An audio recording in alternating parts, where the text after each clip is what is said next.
Kumanta ka lamang ng isang awitin tulad ng isang tao na tulad ko sa bar. Ngunit agad na nahulog sa iyo ang isang mayaman na babae. Ikaw ay isang tanyag na hari ng musika noon. Namatay dahil sa pagkalasing sa peking alak araw-araw. Muling nagising. Nakapunta ka sa katawan ng isang dukhang lalaki. Matapos basahin ang mga alaala, nalaman mo. Ang tunay na pangalan niya ay Yang Guang.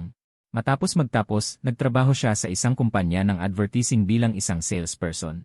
Dahil sa kanyang gwapong hitsura at pagiging matapat, nagustuhan siya ng isang babaeng modelo sa kumpanya at nakipagrelasyon sa loob ng 3 taon. Bumili ng singsing at mga bulaklak sa araw ng mga puso para mag-propose. Ngunit sinabihan siya ng kanyang kasintahan na makipaghiwalay. Kalupitan, ako, isang marangal na hari ng musika. Nagkatawang tao bilang isang sunod-sunuran. Ito ay isang malaking kahihiyan. Nakadapa ka sa mesa at tumingala. Napansin mong may nakaupong estrangherong babae sa tapat mo. Tinitingnan ka ng babae na may bahagyang nag-aalalang tingin. Ang hawak niya ay ang mga bulaklak na gagamitin mo sa pag-propose. Naalala mo na ibinigay mo sa kanya ang mga bulaklak sa daan. Hindi mo inaasahan na dahil nag-aalala siya sa iyong kaligtasan. Sinundan ka niya hanggang sa bar. Talagang mabait na babae. Umiti ka ng bahagya. Paumanhin. Nagpahiya ako ngayong gabi. Umiling si Lin Yushu. Hayaan na ang nakaraan. Huwag ka nang masyadong malungkot. Naniniwala akong makakahanap ka ng mas mahusay. Hindi mo sinasadyang nakita sa entablado ng bar. Nakatatapos lang kumanta ng resident singer. Kaya umiti ka sa kanya at sinabi, para pasalamatan ka sa pagsama sa akin. Kakantahan kita. Pagkatapos ay hindi ka na naghintay ng pahintulot ni Lin Yushu. Lumapit ka sa resident singer. Bumulong ng ilang salita. Pagkatapos ay kinuha mo ang gitara at umupo sa upuan. Anong kantang magandang kantahin? Iniisip ang kahabag-habag na buhay ng orihinal na katawan. Sinabi mo sa mikropono, isang awitin na isang tao na tulad ko para sa lahat. Ang lahat ng mga customer sa lugar ay tumingin sa iyo ng may pagtataka. Hindi nila inaasahan na kakanta ka ng magandang awitin. Gayunpaman, sa iyong paghipo sa mga daliri, ang mga nota ay dahan-dahang lumabas mula sa gitara. Kumanta ka sa mikropono ng may malabong mga mata. Katulad ko, ang mga taong tulad kong kay husay. N.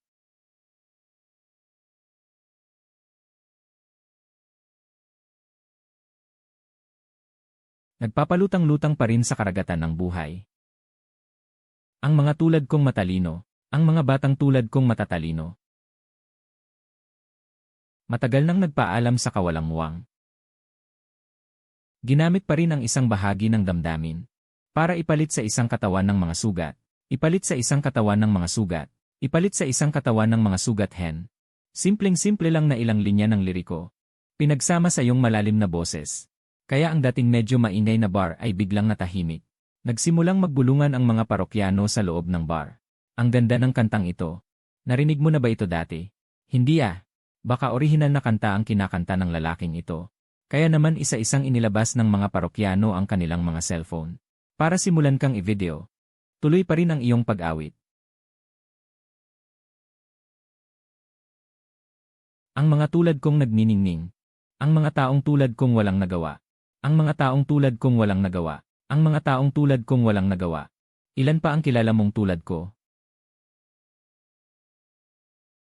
Ang mga taong tulad kong nag-iisa. Ang mga taong tulad kong nag-iisa. Ang mga taong tulad kong tanga.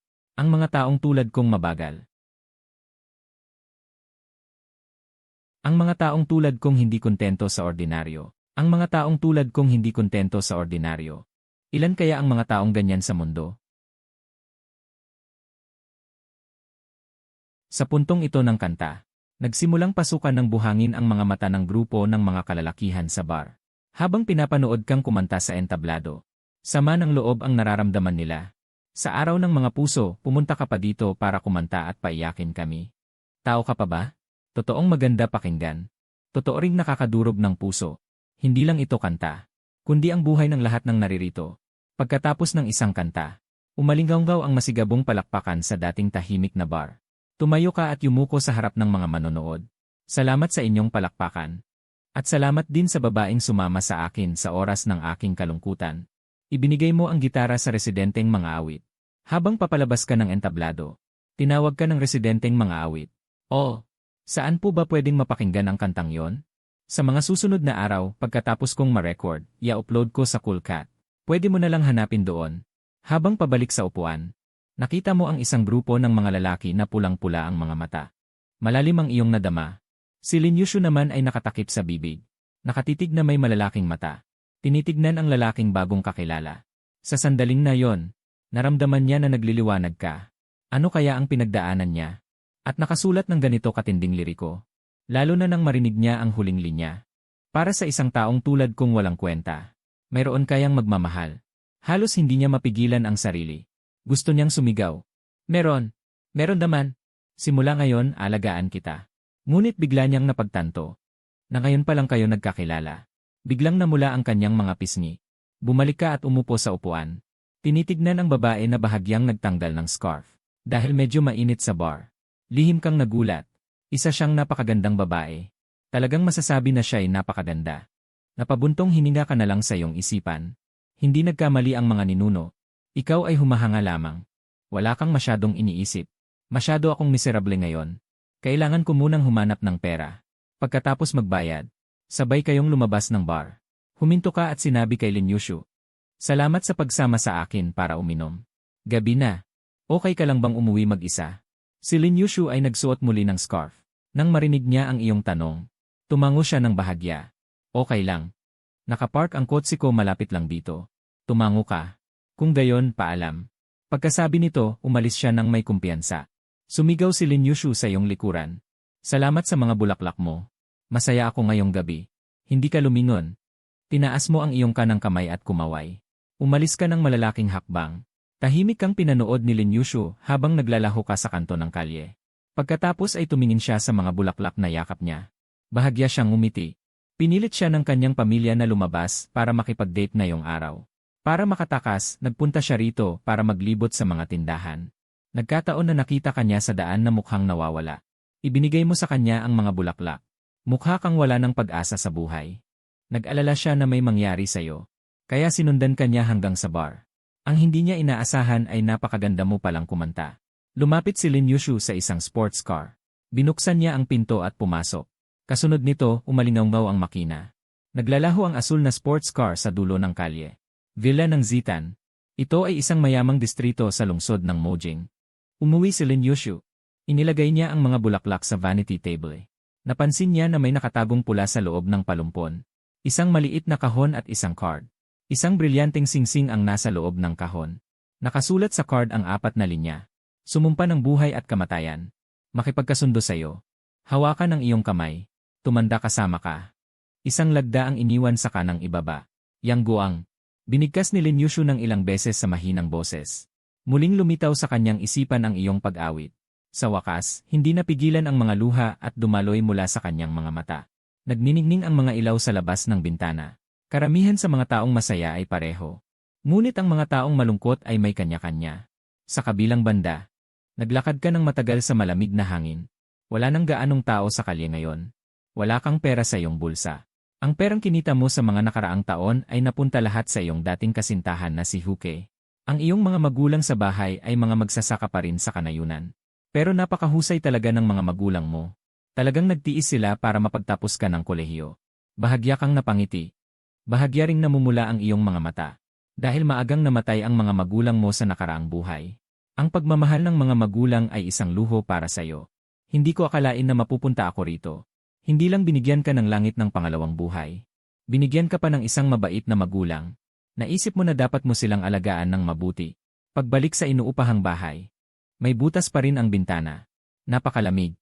Talagang napakasamang simula. Napakalungkot naman ito. Hinimas mo ang iyong damit. Sinimulan mo ng planuhin ang mga susunod mong gagawin. Hindi ko na kaya ang trabahong ito kahit isang araw. Magbibitiw ako bukas sa kumpanya. Mabuti na lang at nakabenta si orihinal sa malaking halaga noong nakaraang buwan. Ang komisyon ay nagkakahalaga ng 20,000 piso. Ako rin naman ay isang hari ng musika. Kaya magsimula na tayong kumita ng pera sa pamamagitan ng live streaming. Bukas, pag nakuha ko na ang pera, bibili ako ng mga kagamitan sa live streaming. Ang lamig talaga. Nagkulong ka sa lumang kumot at natulog buong gabi. Sa katunayan, nakatulog ka ng mahimbing. Kinabukasan ng umaga, pumunta ka sa kumpanya para magbitiw. Sinabi ng supervisor sa iyo na hindi pa dumarating ang komisyon. Kung magbibitiw ka ngayon, bibigyan ka lang namin ng 1,000,000. Agad kang sumang-ayon. Naisip mo na mabait naman pala ang supervisor na ito. Kung nakatagpo ako ng masama, wala sana akong matatanggap na kahit anong pera. Sa sandaling ito, hindi mo alam. Ang kantang kinanta mo sa bar kagabi ay nai-upload sa short video platform. Pagkatapos ng isang gabing pagpapakalat, tuluyan na itong sumikat ngayon. Ngunit hindi mahanap ng lahat ang kantang ito sa Cool Cat. Nagsimulang mag-usap ang mga netizens. Nagmamakaawa sa little brother na magsimula na sa kanyang karera. Bakit hindi malinaw ang pagkuha ng kanyang buong mukha? Dala mo ang pera para bumili ng kagamitan sa live streaming. Nagtiis ka ng 2 oras sa tren at bus. Sa wakas ay dumating ka sa Digital Plaza. Ito ang pinakamalaking digital mall sa buong Shanghai. Mabuti na lang at hindi gaanong karami ang mga tao sa plaza. Yang Guang. Sa sandaling ito, may tumawag sa iyo mula sa likod. Paglingon mo, nakita mong may isang babae na nakatayo sa sikat ng araw. Sa isang iglap, tila natigilan ka. Ang babaeng ito ay si Lin Yushu na nakita mo sa bar kahapon. Ang Digital Plaza na ito pala ay pag-aari ng pamilya ng matalik niyang kaibigan na si Zhu Wengxin. Inimbitahan siya ni Zhu Wengxin na maglibang doon. Hindi niya inaasahang makikita ka. Palihim na napangiti si Lin Yushu. Talagang kapag dumating ang tadhana, walang makakapigil. Nang makita kang nakatulala, lumapit siya sa'yo. Nang uuyam na nagtanong, bakit ngayon nagkukunwari kang hindi mo ako kilala? Bahagya kang nailang sa sinabi niya. Nagtataka kang nagtanong, paano mo nalaman na Yang Guang ang pangalan ko? Bobo ka ba? Di ba't may card sa loob ng mga bulaklak mo? Gusto mong sampalin ang iyong sarili ng 2 beses. Hindi lang isang card ang nasa loob ng mga bulaklak. Mayroon ding singsing na brilyante. Siguro'y maibebenta pa ng ilang libo. Nang makita ni Lin Yushu ang iyong pagkatulala, mas lumawak pa ang kanyang ngiti. May bibilhin ka ba rito? Nagmadali kang nagpaliwanag. Nagbitiw ako sa trabaho ngayon. Balak kong bumili ng mga gamit para mag-livestream. Hindi alam ni Lin Yushu kung bakit. Basta't nakikita ka niya, sumasaya siya. Kaya't nakangiti niyang sinabi, wala naman akong ginagawa ngayon. Gusto mo bang samahan kitang maglibot? Kabisado ko na rito. Dito nagtatrabaho ang kaibigan ko. Nag-isip ka at pumayag. Tutal, wala ka namang masyadong alam sa lugar na ito. Buti na lang at nandyan si Lin Yushu. Tinulungan kanyang makakuha ng diskwento. Kung hindi sasapat ang 10,000 piso mo. Pagkatapos bumili ng mga gamit, nagpalitan kayo ng WeChat. Sinabi ni Lin Yushu na gusto niyang maging unang manonood mo. Nararamdaman mo rin naman na maaaring may bahagyang pagkausisa sa iyo si Lin Yushu. Kung sasabihin gusto ka niya, hindi ka pa talaga naniniwala. At sa ganitong kalagayan mo ngayon, wala ka ring karapatang magkagusto sa iba. Pagbalik sa inuupahan mong bahay, sinimulan mong ayusin ang mga gamit para sa livestream. Abala ka ng matagal. Sa wakas, naitono ko na ang buong kagamitan. Kahit noong nakaraang buhay ko ay nag-livestream na rin ako. Pero lahat ng gawain ito ay inihahanda ng aking assistant. Ngayon lang ako mismo ang gumawa nito. Tumingala ako sa labas ng bintana. Padilim na ang langit. Mahigit 7:00 na ng gabi. Kumukulo na rin ang tiyan ko. Bumaba ka sa tindahan at kumain ng isang mangkok ng instant noodles. Sakto namang nag-text si Lin Yushu sa'yo. Kailan ka magla-live? Sumagot ka ng madalian. Sasabihin ko sa'yo kapag magla-live na ako. Sa mga sandaling iyon, malamig ang hangin sa labas. Pagkatapos mong kumain ng instant noodles, nagmadali kang umuwi. Ikinonekta mo ang iyong cellphone sa computer at nagsimulang mag-livestream. Una, pinalitan mo ang pangalan ng account mo sa Yang Guang. Ang pangalan naman ng livestream room ay, mayroon akong kanta. Mayroon ka bang kwento? Ipinadala mo ang link ng livestream kay Lin Yushu. At hindi nga nagtagal, may isang taong pumasok sa livestream room. Dahan-dahan, ang bilang ng tao ay tumaas mula 1 hanggang 25. Si Lin Yushu naman ay tahimik na nakahiga sa kanyang kama at nanonood ng livestream mo. Umupo ka sa harap ng kamera at nagtono ng gitara. Nang halos umabot na sa 30 ang nanonood. Sa wakas, nagsimula ka ng magsalita. Magandang araw sa inyong lahat, ako ay isang baguhang streamer. Wala akong ibang talento kundi ang kumanta. Sa mga nanonood sa livestream room, pwede nyo bang ikwento sa akin ang inyong mga kwento? Gagawa ako ng kanta ng live base sa inyong mga kwento. Pagkasabi mo nito, walang naniwala sa livestream room. Ang galing naman ng streamer na ito. Hindi nga kayang hipan ng hangin sa hilagang kanluran ang sinasabi niya. Alam kong gusto mong sumikat, pero madali kang mababatikos sa ginagawa mo. Hindi ka naman siguro gagawa ng kantang parang inyo meow meow, di ba? Tiningnan mo ang mga komentong dumadaan sa livestream room. Napangiti ka na lang. Totoo ba o hindi ang sinasabi ko? Mayroon bang gustong magkwento? Subukan nyo lang, wala namang mawawala. Wala namang talo kung susubukan. Magkaibigan na lang tayong lahat at magkwentuhan. Sa sinabi mo na yon, may isang tao sa livestream room ang nag-request na makipag-connect.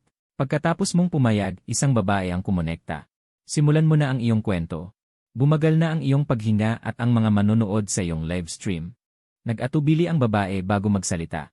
Ako ay isang Baypiao. Ang aking pamilya ay nagmula sa isang maliit na nayon. Mula pagkabata, sinabi sa akin ng aking pamilya na mag-aral ng mabuti. Kapag lumaki na ako, makikita ko ang mundo sa labas. Mahal na mahal ako ng aking mga magulang. Naging masaya ang aking pagkabata. Pagkatapos ng high school, pumasa ako sa isang unibersidad sa Kyoto. Nang matanggap ko ang liham ng pagtanggap, hindi ako nakatulog buong gabi dahil sa sobrang tuwa. Nang magsimula ang klase, dinala ako ng aking mga magulang sa istasyon ng bus. Nakikita ko, kahit na ayaw nilang umalis, masaya pa rin sila para sa akin. Pinigilan ko ang aking mga luha at nagpaalam sa kanila. Mag-isa akong naiwan sa hindi pamilyar na lungsod na ito. Nagsusumikap sa pag-aaral. Pagkatapos ng graduation, nakahanap din ako ng isang kasiyasyang trabaho. Nagkaroon din ako ng boyfriend. Galing din siya sa aming bayan. Napakabuti niya sa akin. Matatag din ang aming relasyon. Umabot na sa puntong pinag-uusapan namin ang kasal. Ngunit sa huli, hindi natalo ng pangarap ang realidad. Gusto niyang bumalik sa aming bayan para magtrabaho. At gusto kong manatili sa Kyoto. Sa huli, naghiwalay kami. 3 taon na ang nakalipas mula nang kami maghiwalay. Sa loob ng 3 taong ito, nakaranas ako ng maraming pagbabago. Ngayon, pagod na ang aking puso. Madalas kong naiisip sa hating gabi ang pag-alis ko sa bahay. Ang nag-aalalang tingin ng aking mga magulang. At nang maghiwalay kami noon, ang aking mga mata ay pula sa pag-iyak. Ngunit ang nakalipas ay nakalipas na. Paglingon ko, bigla kong napagtanto na ang pinakamahusay na tao ay nasa tabi ko na. Ngunit hindi ko alam kung paano pahalagahan. Siguro ito ang kabataan. Natapos ng babae ang kanyang kwento. Umiiyak na siya sa huli. Naantig ng kwentong ito ang mga alaala ng maraming tao. Sa isang iglap, maraming tao sa live stream ang naantig. Ang aking kabataan, nagkakagulo na ang mga komento. Ang aking kabataan, ang aking kabataan. Ang aking kabataan hindi nababalik kailanman. Kaibigan, aking kabataan, aking kabataan. Aking kabataan, aking kabataan, bakit dinadaya ng aking kabataan sa gabi ang ating mga luha? Nakikinig ka ring mabuti. Buong pusong sinabi mo sa kanya. Salamat sa iyong kwento. Ang kabataan ay laging nag-iwan ng ilang panghihinayang. Ngunit naniniwala ako na ang kinabukasan ay palaging maganda. Sa susunod na 10 minuto, isusulat kita ng isang kanta. Pagkatapos mong sabihin yon, kinuha mo ang iyong kwaderno at isang panulat. At nagsimulang magsulat at mag-drawing ng seryoso. Dahil sa kwento kanina, ang bilang ng mga tao sa live broadcast ay umabot na sa 200. Hindi nagtagal, lumipas ang 5 minuto. Maraming manonood ang hindi napigilang magreklamo. Sa itsura ng host na ito, nagpapanggap na magaling. Haha, nakakatawa. 10 minuto para sumulat ng kanta. Siguro pambata. Siguro dinadaya lang ang mga tao para dumami ang nanonood. Umalis na tayo. Nakita ni Lin Yushu ang mga komentong ito. Namumula ang kanyang mukha sa galit. Direkta siyang nagpadala ng mga komento at sumagot sa kanila. Hindi nagtagal. Inilapag mo ang iyong kwaderno sa mesa. Kinuha mo ang iyong gitara at kinalabit ito ng ilang beses. At nakangiting sinabi sa mga manonood ng live broadcast. Mga kaibigan, salamat sa paghihintay. Ang susunod na kantang Kifengle ay para sa inyong lahat. Bago pa man makapag-react ang mga netizens, kinuha mo ang iyong gitara at nagsimulang tumugtog. Ang intro ng kanta ay napakaganda. Nagbibigay ito sa mga tao ng pakiramdam ng pagiging bago. Agad na nagkagulo ang mga komento. Mga bro, parang may talent itong host na ito. Pero hindi masyado. Habang umuusad ang intro, dahan-dahang tumunog ang iyong boses. Kasunod ng mga bakas ng paglalakbay ni Xiaojun. Kasunod ng mga bakas ng paglalakbay ng binata. Sa sandali bago lumitaw ang hamog. Simpleng 4 na linya ng lyrics. Biglang tumahimik ang live broadcast. Dinidinig ka ng lahat ng seryoso. Hindi mo napansin ang mga ito, kundi buong pusong naglaan sa awitin. Noong una kitang makilala sa mundong ito. Handa akong magtiis ng hirap at pagsubok para maranasan ito muli.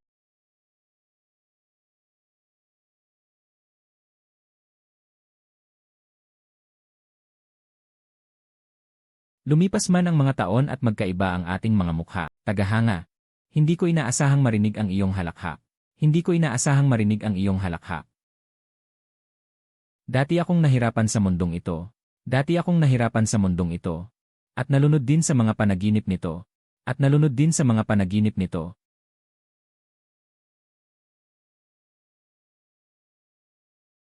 Nagiging siya. Ang aking kabataan ay nagiging siya. Lumalabas, sumisikat. Kung ano ang nais ng puso, sundan ito. Kung ano ang nais ng puso, sundan ito. Kung ano ang nais ng puso, sundan ito.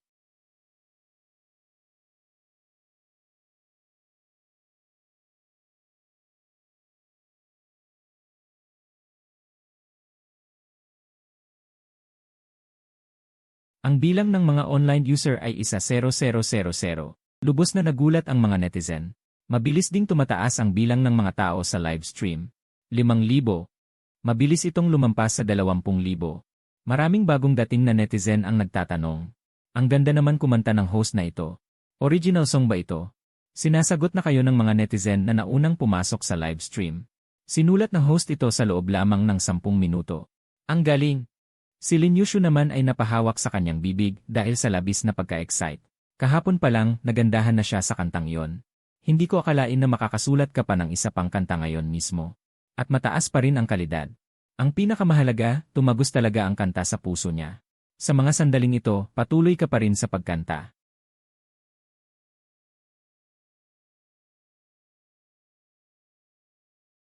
Hindi ko alam kung totoo o hindi ako lalaban, hindi matatakot na pagtawanan.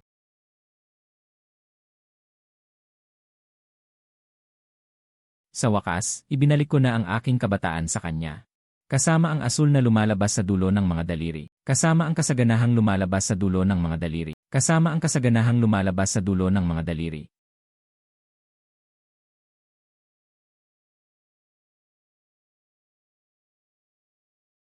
Naaalala mo pa ba? Pagkatapos kantahin ang isang awit, tumindala ka at tumingin sa screen. Bigla kang nagulat. Dahil ang nasa kanang sulok sa itaas ay nagpapakita na mahigit 50,000 tao na. At halos natakpan na ng mga regalo at effects ang buong live stream. Yayaman na ba ako? Nagpanggap kang kalmado at sinabi. Isang kantang Nikki Fengle para sa inyong lahat. Naway kayo'y maglakbay sa kalahati ng buhay nyo. At pagbalik ninyo, manatili pa rin kayong bata.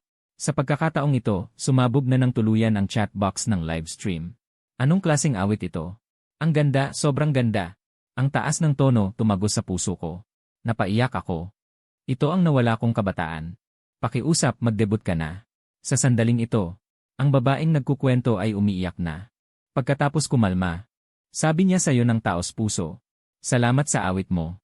Gumaan ang pakiramdam ko. Naintindihan ko na. Kung pagod na, hindi na kailangang magpanggap. Magpapasya akong umuwi sa aming probinsya. Kung single pa rin siya, susuyuin ko siya ulit. Salamat sa'yo. Pagkatapos magsalita, umalis na ang babae. Agad-agad siyang nagpadala ng 2 karnabal. Pumailan lang din ang mga mensahe ng pagsuporta. Sa sandaling ito, medyo nag-aalinlangan ka. Ang balak mo lang ay mag-ipon ng kasikatan para magdebut. Hindi madali para sa mga manonood na ito. Isang kanta lang, nagpadala na ng ganito kalaking pera. Nakakahiya naman. Habang nagiging mas masidhi ang talakayan ng lahat, bahagya kang umubo. Nagtanong ka sa live stream. Mayroon pa bang gustong magbahagi ng kwento? Makakakanta pa ako ng 2 kanta ngayong gabi. Muling naging masigla ang mga mensahe. Marami rin akong problema. Nasira ako ng kantang iyon. Walang nangyari sa mga nakalipas na dekada. Nasa gitnang edad na ako. Nasira ako. Kundi ang kasalukuyang buhay ay may maraming alalahanin. Nag-aalala dahil hindi magawa ng maayos ang trabaho. Nag-aalala dahil hindi ka maintindihan ng pamilya pagkatapos ng trabaho. Nag-aalala pa rin dahil hindi maganda ang marka ng anak sa eskwela. Nga, ang miserableng buhay na ito. Hindi na ako babalik sa susunod na buhay. Nakadapa si Linyushu sa kama. Pabalik-balik ang 2 maliit at magandang paa. Habang pinapanood ang mga mensahe sa live stream, siya, na isang mayaman na babae na hindi nakaranas ng pag-aalala mula pagkabata, ay hindi talaga maintindihan. Ngunit para sa kanya, naiintindihan niya ang iyong awitin. Ipinadala niya ang link ng live stream sa kanyang matalik na kaibigan na si Zhu Wengxin. Hilahin mo siya para makinig ng kanta. Sa sandaling ito, sa iyong live stream, kinalabit mo ulit ang iyong gitara. Saka nagsimulang tumawa at sinabi, dahil napag-usapan na natin ang paksang ito, isusulat ko ang isang awitin tungkol sa kalungkutan para sa inyong lahat. Pagkatapos mong sabihin yon, kinuha mo ulit ang iyong panulat at nagsimulang sumulat ng kanta. Ang totoo, ang mga kantang ito ay mula sa iyong nakaraang mundo. Kailangan mo lang isulat ang lyrics. Pagkatapos ng 5 minuto, ibinaba mo ang notebook at kinuha ang gitara. Mga tol, narito ang kantang Kipawiin ang Lungkot para sa inyo. Pagkatapos ng isang malamyos na introduksyon, muli mong pinatugtog ang iyong boses. Kapag ikaw ay pumasok sa lugar ng kasiyahan dang. Kapag ikaw ay pumasok sa lugar ng kasiyahan. Jin si Juan Lee kapag ikay pumasok sa kasiyahan. Siyang. Siyang yuhilaga lahat. Sa mukha ng kulay bisita ang makeup ni tatay. Walang nakakaalala sa iyong itsura. An. Matigas na umaawit ng mapait na basa Zai Edichang.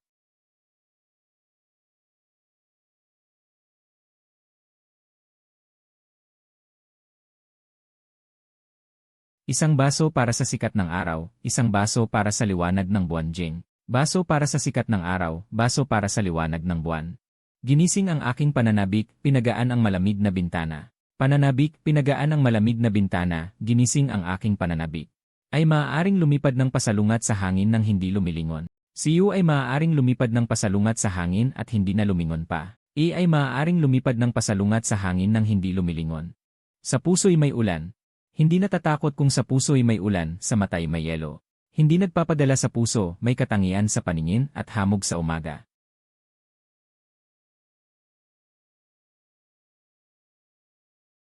Binabantayan ang aking kabutihan, tinutulak akong lumago.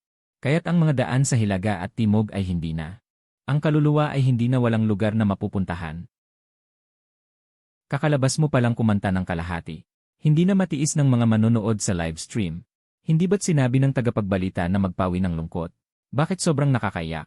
Ang liriko ng kantang ito ay talaga namang saludo ako. Aba Ginoo Binibini, gusto kitang magpasalamat ng labis. Sa mga sandaling iyon, naghiyawan ang mga manonood sa live stream. Maraming manonood ang matagal nang lumuluha. Ang iyong awit ay parang isang kutsilyo. Hinawi ang kanilang mga alaala. Matapos kantahin ang huling linya. Ang gitara sa iyong kamay ay tumalon sa huling nota. Tumigil doon ng matagal nang hindi nagsasalita. Ganoon din ang mga manonood sa live stream. Hindi nila akalain na ang isang baguhang tagapagbalita ay makakakanta ng isang awiting tumatagos sa puso.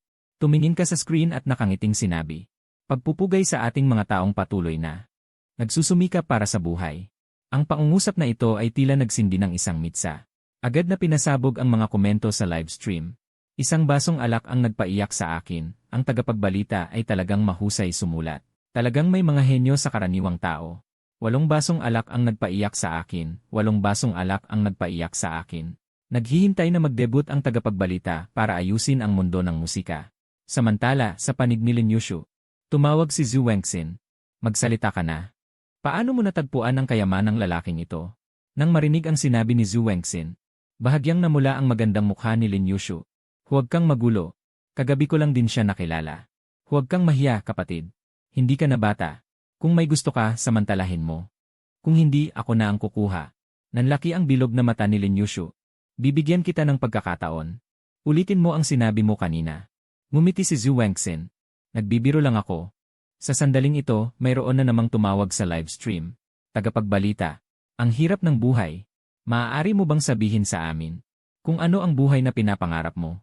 Nang marinig ang tanong na ito, naging interesado rin ang maraming manonood sa live stream. At nagsimulang magpadala ng mga komento. Nga, sabihin mo nga sa amin. Anong klaseng buhay ang pinapangarap ng tagapagbalita? Napakamot ka sa ulo. At naalala mo ang isang kanta. Iyon ay isang folk song na gustong-gusto mo. Isang bahay, isang malaking bintana. Isang kama, isang babae. Hurno at kahoy na panggatong.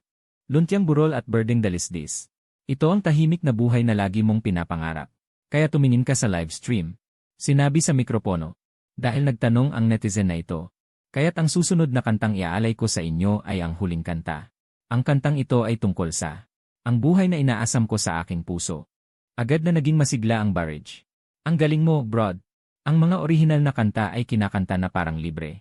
Haha, swerte ang mga tainga ko ngayon. Maraming manonood ang nagsimulang magpadala ng regalo. Si Zhu Wengxin ay nagpadala ng 5 karnabal sa isang hininga.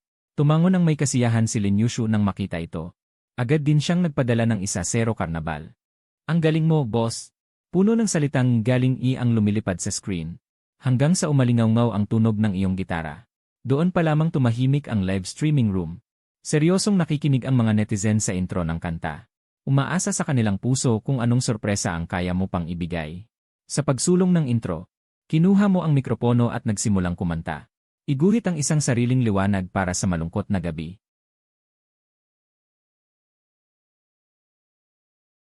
Iguhit mo ako sa ilalim ng buwan at kumanta. Iguhit ako sa nagniningning.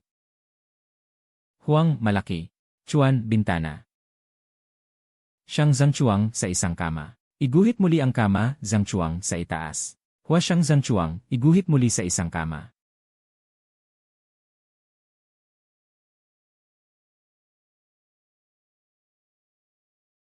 Iguhit muli ang kumot na walang mga ruffle. Iguhit ang kalan at isulat ang panggatong, Nua siyang.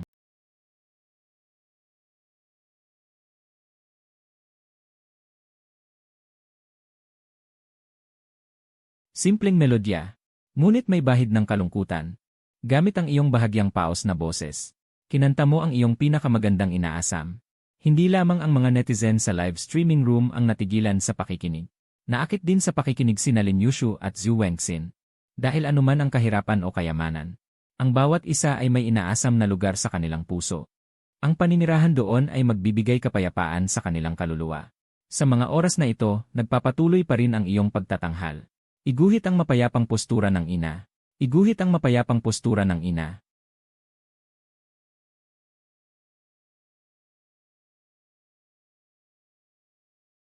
Iguhit ang pagkaing hindi kailangang alalahanin sa lahat ng panahon.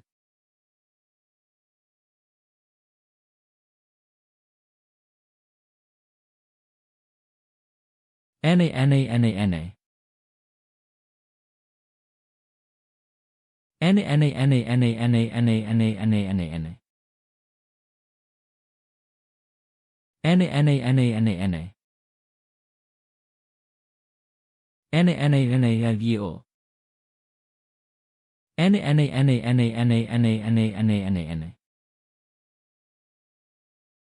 Wala akong lakas ng loob para magpumiglas.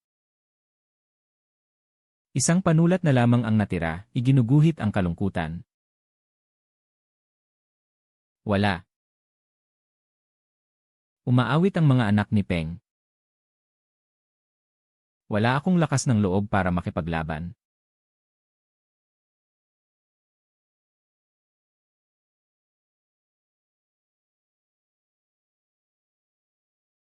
Ang buwan sa kalangitan ay hindi na rin nagniningning. Mga batang hindi maintindihan ang umaawit. Mga batang balisa lamang ang umaawit.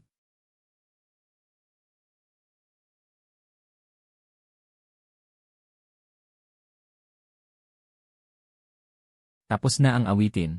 Ito ay isang magandang pangarap lamang. Hindi lahat ay maaaring magkaroon nito. Habang ang lahat ay nagpapakasawa pa rin sa ganda ng awitin. Muli mong pinatunog ang iyong boses. Isang awit para sa lahat. Umaasa akong mahanap ng lahat ang kanilang utopiya sa puso. Ang iyong mga salita ay nagpabalik sa lahat sa realidad. Kasunod nito, umulan ang hindi mabilang na komento sa live stream. Ang ganda ng kantang ito. Pwede namang umasa sa ganda ang isang broadcaster. Pero mas pinili pa ring umasa sa talento. Tagapagbalita, pwede mo ba akong iguhitan ng 8 babae? Iguhit mo rin ang 2 babaeng doktor.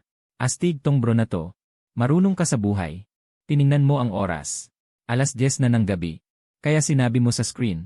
Sige mga kaibigan. Tapos na ang 3 kantang kinanta ko ngayong araw. Matulog na kayo ng maaga. Magkita-kita tayo ulit bukas ng gabi. Pagkatapos mong sabihin yon, agad mong pinatay ang live stream. May gustong sabihin ang mga netizen para pigilan ka. Pero bago pa nila matapos ang kanilang sinusulat, nalaman na nila na naging black screen na ang live stream. Ang daya mo talaga, host. Basta-basta ka na lang nag-end ng stream. Ang bilis ng kamay mo ah. Hindi mo rin inaasahan. Sa unang araw mo pa lang ng live stream, ang taas na agad ng views. Pakiramdam mo matagumpay ang unang hakbang. Pinatay mo ang computer at ang live stream equipment. Umakyat ka sa kama at agad na nakatulog. Ang sarap pa rin palang matulog sa sirang kumot na ito. At ang 3 kantang kinanta mo ngayong gabi sa live stream ay ni-record din ng maraming netizens. At ipinost sa platform ng short video. Agad itong naging mainit na usapan sa buong internet. Kinabukasan, nagising ka ng walang alarm clock. Ito ang pinakamalaking benepisyo ng pagiging walang trabaho. Pagkatapos maghilamos at magsipilyo, lumabas ka para maghanap ng makakain sa kalsada. Umupo ka sa isang tindahan ng almusal. Umorder ka ng 2 basket ng siopaw at 1 baso ng soy milk. Habang kumakain, nagbukas ka ng cellphone. Pagkabukas mo ng live streaming platform, lubos kang nagulat. Sa isang gabi, dumami ang iyong followers ng 500,000. Alam mong sisikat ang iyong kanta. Ngunit hindi mo inaasahang ganito kabilis. Biglang gumaan ang iyong pakiramdam. Parang mas masarap pa ang siopaw kaysa kanina. Dinala ka ni Lin Yushu para mag-record ng kanta. May kaibigan siyang may recording studio. Nang makita mo ang mga dekalidad na kagamitan sa pag-record, nagniningning ang iyong mga mata.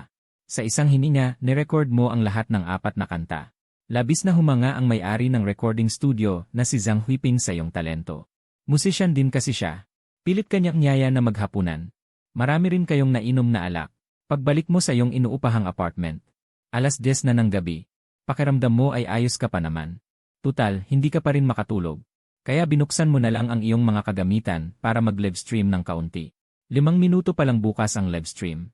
Biglang dumagsa ang 5,000 manonood. Magre-report na ako sa pulis kung hindi ka pa magsisimula ng live stream. Buong araw kong pinakinggan ang iyong kanta online. Tumingin ka sa mga lumulutang na mensahe sa live stream. Umiti ka at sumagot. Mga kaibigan, pasensya na. Kasi nagpunta ako sa recording studio para mag-record ng kanta.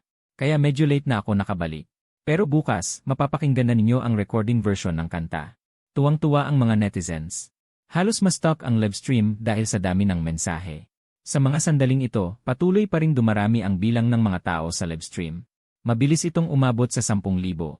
Inalog mo ang iyong ulo na medyo nahihilo. At sinabi sa screen, uminom ako ng kaunting alak ngayong gabi. Gusto nyo bang huwag na lang muna tayong kumanta? Magkwentuhan na lang tayo, okay lang ba? Pagkasabi mo pa lang nito, nag-uunahan na ang mga netizens sa pagpadala ng mensahe. Ano ba? Akala yata ng streamer sisikat na siya. Nagsisimula ng umastang sikat. Imposible na sila yon. Alam ko na. Paano magkakaroon ng ganito karaming magagandang kanta? Naubusan na ng ideya ang streamer. Kung hindi mo kaya magsulat, sabihin mo na lang. Siyempre, kakaunti lang ang mga basher. Karamihan sa mga tagahanga ay napakabait at masigasig. Kinuha mo ang gitara na nakasabit sa dingding. Sinubukan mo kung tama ang tono. Sabi mo sa mga netizen sa live stream, CJ, dahil napakasigasig ninyong lahat, kakanta rin ako ng isang kanta ngayon. Ano sa tingin niyo? Nang marinig nilang kakanta ka, biglang kumulo ang chat. Streamer, gusto ko yung hindi ka tumutupad sa mga pangako mo. Magpapatuloy ka ba sa paggawa ng kanta ng live? Napakamot ka sa ulo at tumawa. Gaya ng dati. Kung sino ang may kwento, magsalita na. Maraming tao ang nag-request na makipag-connect. Pumili ka ng isa ng random. Cancer, simulan mo na ang kwento mo. Isang lalaki ang nakakonect. Nag-isip siya sandali at nagsimulang magsalita. Taga-Hangzhou ako. Paano ko ba sisimulan? Noong bata pa ako, mayroon akong kalaro. Simula kindergarten, magkaklase na kami. Hanggang elementarya. Sa loob ng 10 taon, magkasama kaming naglalaro. Magkasama kaming nag-aaral. Magkasama kaming gumagawa ng takdang aralin. Maging ang pagliban sa klase, magkasama naming ginawa. Hindi ko alam kung kailan nagsimula. Nakaukit na ang kanyang mukha sa puso ko. Ganon din siya sa akin. Nagkasundo kaming magsasama sa hinaharap. Hindi laging maayos ang pag-ibig. Noong bakasyon ng senior high school, nang magkasama kaming magpunta sa Westlake, sinabi niya sa akin na hindi na siya makakapag-college entrance exam. Dahil nakahanap na ang mga magulang niya ng paaralan para sa kanya sa ibang bansa. Aalis na siya ilang araw mula ngayon. Sa sandaling iyon, ramdam ko na nanlalamig ang buo kong katawan. Sa tulay ng paghihiwalay, nagyakapan tayo ng matagal. Pagkatapos, tuluyan na siyang umalis. Sa daan papuntang eskwela, tanging anino ko na lang ang nag-iisa. Mula noon, nagsimula akong mag-aral at gumawa ng takdang aralin ng mag-isa. Nang makapagtapos ng high school, nakapasa ako sa universidad na pinapangarap ko. Pero hindi ko pa rin siya makalimutan. Ngayong bakasyon, bumalik ako sa tulay ng paghihiwalay. Inaalala sa isip ko ang lahat ng pinagdaanan natin. Hindi ko talaga makalimutan. Umaasa ako na magiging maayos ang pag-aaral niya sa ibang bansa. Sana'y maging maganda ang kinabukasan niya. Natapos nang magkwento ang lalaki. Kinuha mo ang iyong panulat at nag-focus sa pagsulat ng kanta. Sige, marahil sa unang pag-ibig ng bawat isa. Sige, mayroong isang bahagi ng panghihinayang na malalim na nakatatak sa puso. Sige, kaya matapos marinig ang kwento ng lalaki. Sige, walang sinuman ang tumawa sa kanya. Sa ngayon, sa silid ng pagpupulong ng future star sa Beijing, tanong ng direktor na si Li Weiwei na halata ang pagkairita. Kumusta na ang sitwasyon ng pagpaparehistro ng mga kalahok? Binuksan ng kanyang katulong na si Hijuan ang kanyang laptop para tingnan. Sa ngayon, mahigit 20 entertainment company ang nagparehistro. Humigit kumulang 80 kalahok. Ngunit karamihan sa mga kalahok ay nagparehistro para sa kategorya ng kagandahan. 14 na singer-songwriter ang nagparehistro. Isa na lang ang kulang sa ngayon. Sumimangot si Li Weiwei. 1 linggo na lang at magsisimula na ang pag-record ng programa. Kahit marami ang nagparehistro, kakaunti lang ang kapansin-pansin. Hindi niya maiwasang makaramdam ng pagtataka. Kakaunti na lang ba ang taong naglalaan ng puso sa paggawa ng musika ngayon? Sa sandaling ito, sinabi ng katulong na si Hijuan.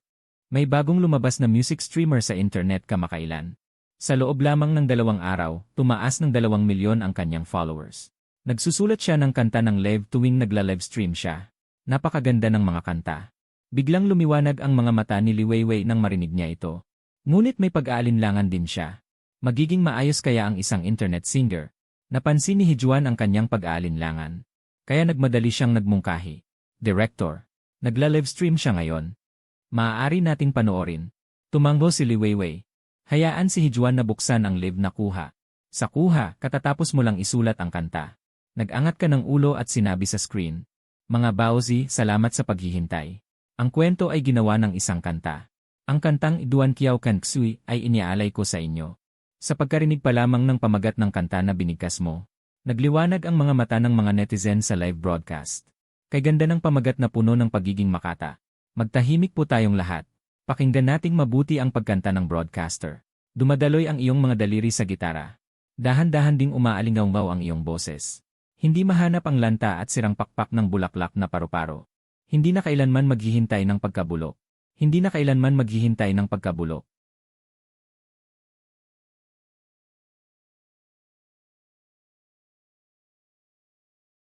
Hindi mabasa ang ilang ng hilagang hangganan. Kapag namukadkad ang plum, ang libro ay nag-iisa at nagtatagal. Kapag namukadkad ang plum, ang libro ay dahil sa kalungkutan at nagtatagal. Mabilis na maubos ang alak. Ako na lamang ang natira upang panoorin ang mga paputok na pumupuno sa kalangitan. Matapos umindayog, tatangay na lamang ng hangin. Ilang linya lamang ng liriko. Nagulat ang lahat ng mga netizen. Ang liriko ay masyadong elegante at makata. Tila inilalarawan ang tanawin ng Jiangnan. Sa katotohanan, nagpapahiwatig ito ng damdamin sa pamamagitan ng tanawin. Ang pakiramdam ng kalungkutan pagkatapos ng paghihiwalay ay nailahad ng malinaw. Sa ngayon, patuloy pa rin ang iyong pag-awit. Duan. Naaalala na naman kita. Naaalala na naman ang iyong mukha. Kung hindi na tayo magkikita muli. Mag-isa akong hindi matutulog. Pagkatapos kantahin ang unang koro, maraming manonood ang nakaramdam ng goosebumps. Ang galing ng liriko. Ito ay isang magandang tula. Nagkatinginan din sina Li Weiwei at Hijuan. Nakita nila ang pagkabigla sa mga mata ng isa't isa. Hindi mo alam ang reaksyon ng lahat. Patuloy kang umaawit ng may damdamin. Duan Hua Mandulyo.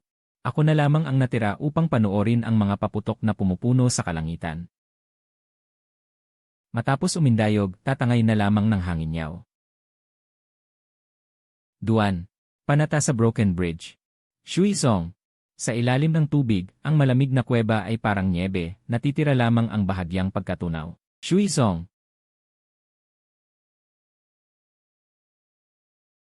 Nag-snow ba sa Broken Bridge? Naaalala ko na naman ang iyong mukha. Duan. Puto.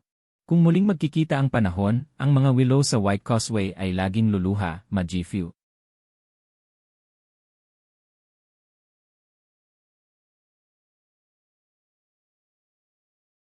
Tapos na ang awitin. Tumingala ka at sumulyap sa live stream.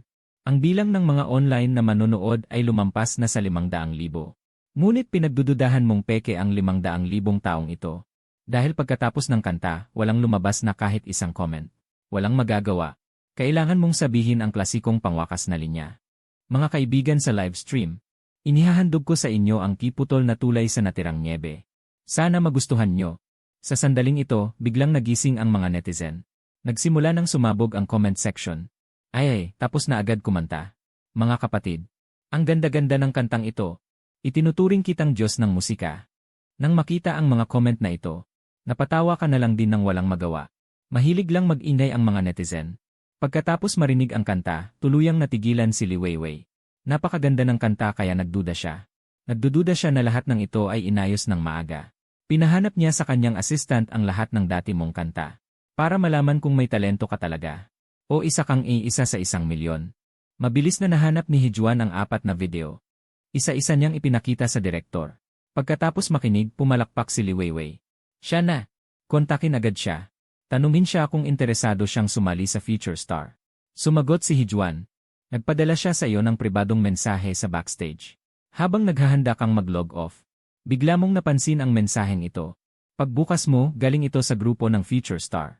Ang nilalaman ay isang imbitasyon para sumali ka sa programa. Mayroon ding numero ng telepono ng grupo ng programa. Tiningnan mo ito at bahagyang sumimangot. Akala mo ay isang scam message. Agad kang nagbulong sa iyong sarili. Sobrang profesional na ba ng mga scammer ngayon? Binago pa nila ang pangalan ng grupo ng programa. Paano ako maluloko sa talino kong ito? Pagkatapos mong sabihin yon, napangiwi ka pa ng may paghamak. Nang makita ito ng mga netizen sa live stream, bigla silang nagtawanan. Nag-iwan sila ng mga comments sa comment section. Nakakalokang kilos, hahaha. Nakakatawa sobra. Matalinong streamer. Parang totoo yung account na yon. Streamer, nakakaloka yung kilos mo. Gusto mo ba akong patawanin hanggang mamatay? Sa sandaling yon, si Hijuan na nanonood ng live ay hindi alam kung tatawa o iyak. Ang taas naman ng kamalayan niya sa panloloko. Pero hindi mo ba nakikita na may blue itong account ko? Kaya nagpadala ulit si Hijuan ng pribadong mensahe sa'yo. Para pumunta ka sa profile page ng account. Ang mga account nila ay may platform verification. Hindi ito panloloko. Sa puntong ito, doon ka lang nakaintindi. Nahihiyang napakamot ka ng ulo. Pagka-click mo, nakita mong mayroon nga itong opisyal na verification. Kaya sumagot ka sa pribadong mensahe. Salamat sa imbitasyon ng grupo ng programa. Pahintulutan niyo akong pag-isipan ito. Sasagot ako bago mag-alas 12 ng tanghali bukas. Nagulat si Hijuan sa iyong sagot. Ang ibang artista nagmamakaawa na mapasali sa programa. Ikaw na isang maliit na streamer ay kailangan pang mag-isip. Alam ng mga netizen na hindi ka agad pumayag. Kaya nag-alala sila para sa'yo. Sabi ko nga sa'yo, streamer, pinapakaba mo ako. Ang ganda na nga ng oportunidad, hindi mo patatanggapin. Hindi na mauulit ang ganitong pagkakataon. Tumingin ka sa chat at napangiti ka na lang. Hindi ako agad pumayag. Para pag-aralan ng mabuti ang proseso at sistema ng paligsahan. Kung babagay sa akin, tiyak na pupunta ako. Hintayin niyo ang magandang balita mula sa akin. Pagkatapos mong sabihin yon, nag-offline ka na agad. At ang kantang iyon ngayong gabi, ay ni-record din ng mga netizen at ipinost sa internet. 2 oras ang nakalipas. Umuwi si Lin Yushu sa bahay. Alas 10 na ng gabi. Nanood ng telebisyon ang kanyang mga magulang sa sala. Nang makita kang pumasok, nag-aalalang nagtanong ang kanyang ina na si Hu Shuangjin. Bakit ka ginabi ng uwi? Isinara ni Lin Yushu ang pinto. Hinubad niya ang kanyang jacket at isinabit iyon sa sabitan. Tumakbo siya papunta sa sofa at umupo. Pagod na ako. Dinala ko si Yang Guang kay Zhang Pinghui para mag-record ng kanta. Ang taong iyon na si Zhang Pinghui. Pagkatapos mag-record, pinilit niya kaming kumain sa labas. Kalaunan, uminom pa sila ng maraming alak. Kaya naantala kami. Uminom ng tsaa ang amang si Lin Yao. Ang kanyang tingin kay Lin Yushu ay puno ng pagmamahal. Kumusta ang pag-record ng kanta? Masayang ngumiti si Lin Yushu at sinabi. Naging napakaginhawa ng pag-record.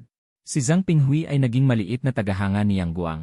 Sabi niya napakaganda ng kanyang pagkanta.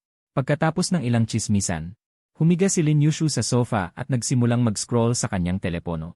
Bigla siyang sumigaw ng iya. Mabilis siyang tinapik ni Hu Shuangjin. Bakit ka pa rin nagugulat kahit na malaki ka na? Tumingin si Lin Yushu sa telepono at sinabing, hindi ko akalain na uminom ng maraming alak si Yang Guang. Umuwi pa siya at nag-livestream. Nagtatakang sinabi ni Lin Yao pagkarinig nito. Palakasan mo para marinig namin. Direktang inicast ni Lin Yushu ito sa telebisyon. Sa telebisyon, hawak mo ang isang gitara at tumutugtog at kumakanta. Mahinahon ang ritmo, maganda ang pagkanta. Nakatanaw ako sa lawa, iniisip kung nabalutan na ba ng nyebe ang putol na tulay. Ang malamig na buwan sa tubig, natutunaw sa magaan na tapik ng mga daliri.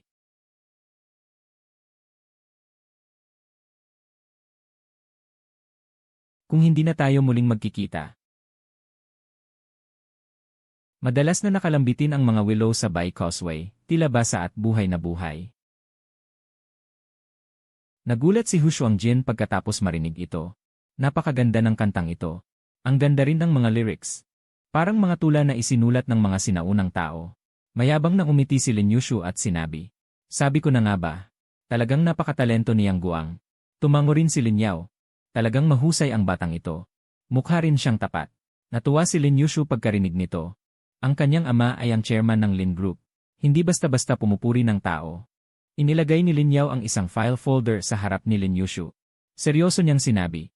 Ito ang lahat ng impormasyon ni Yang Guang. Maaari mo ring tingnan. Nagbukas si Lin Yushu ng file na may pagdududa.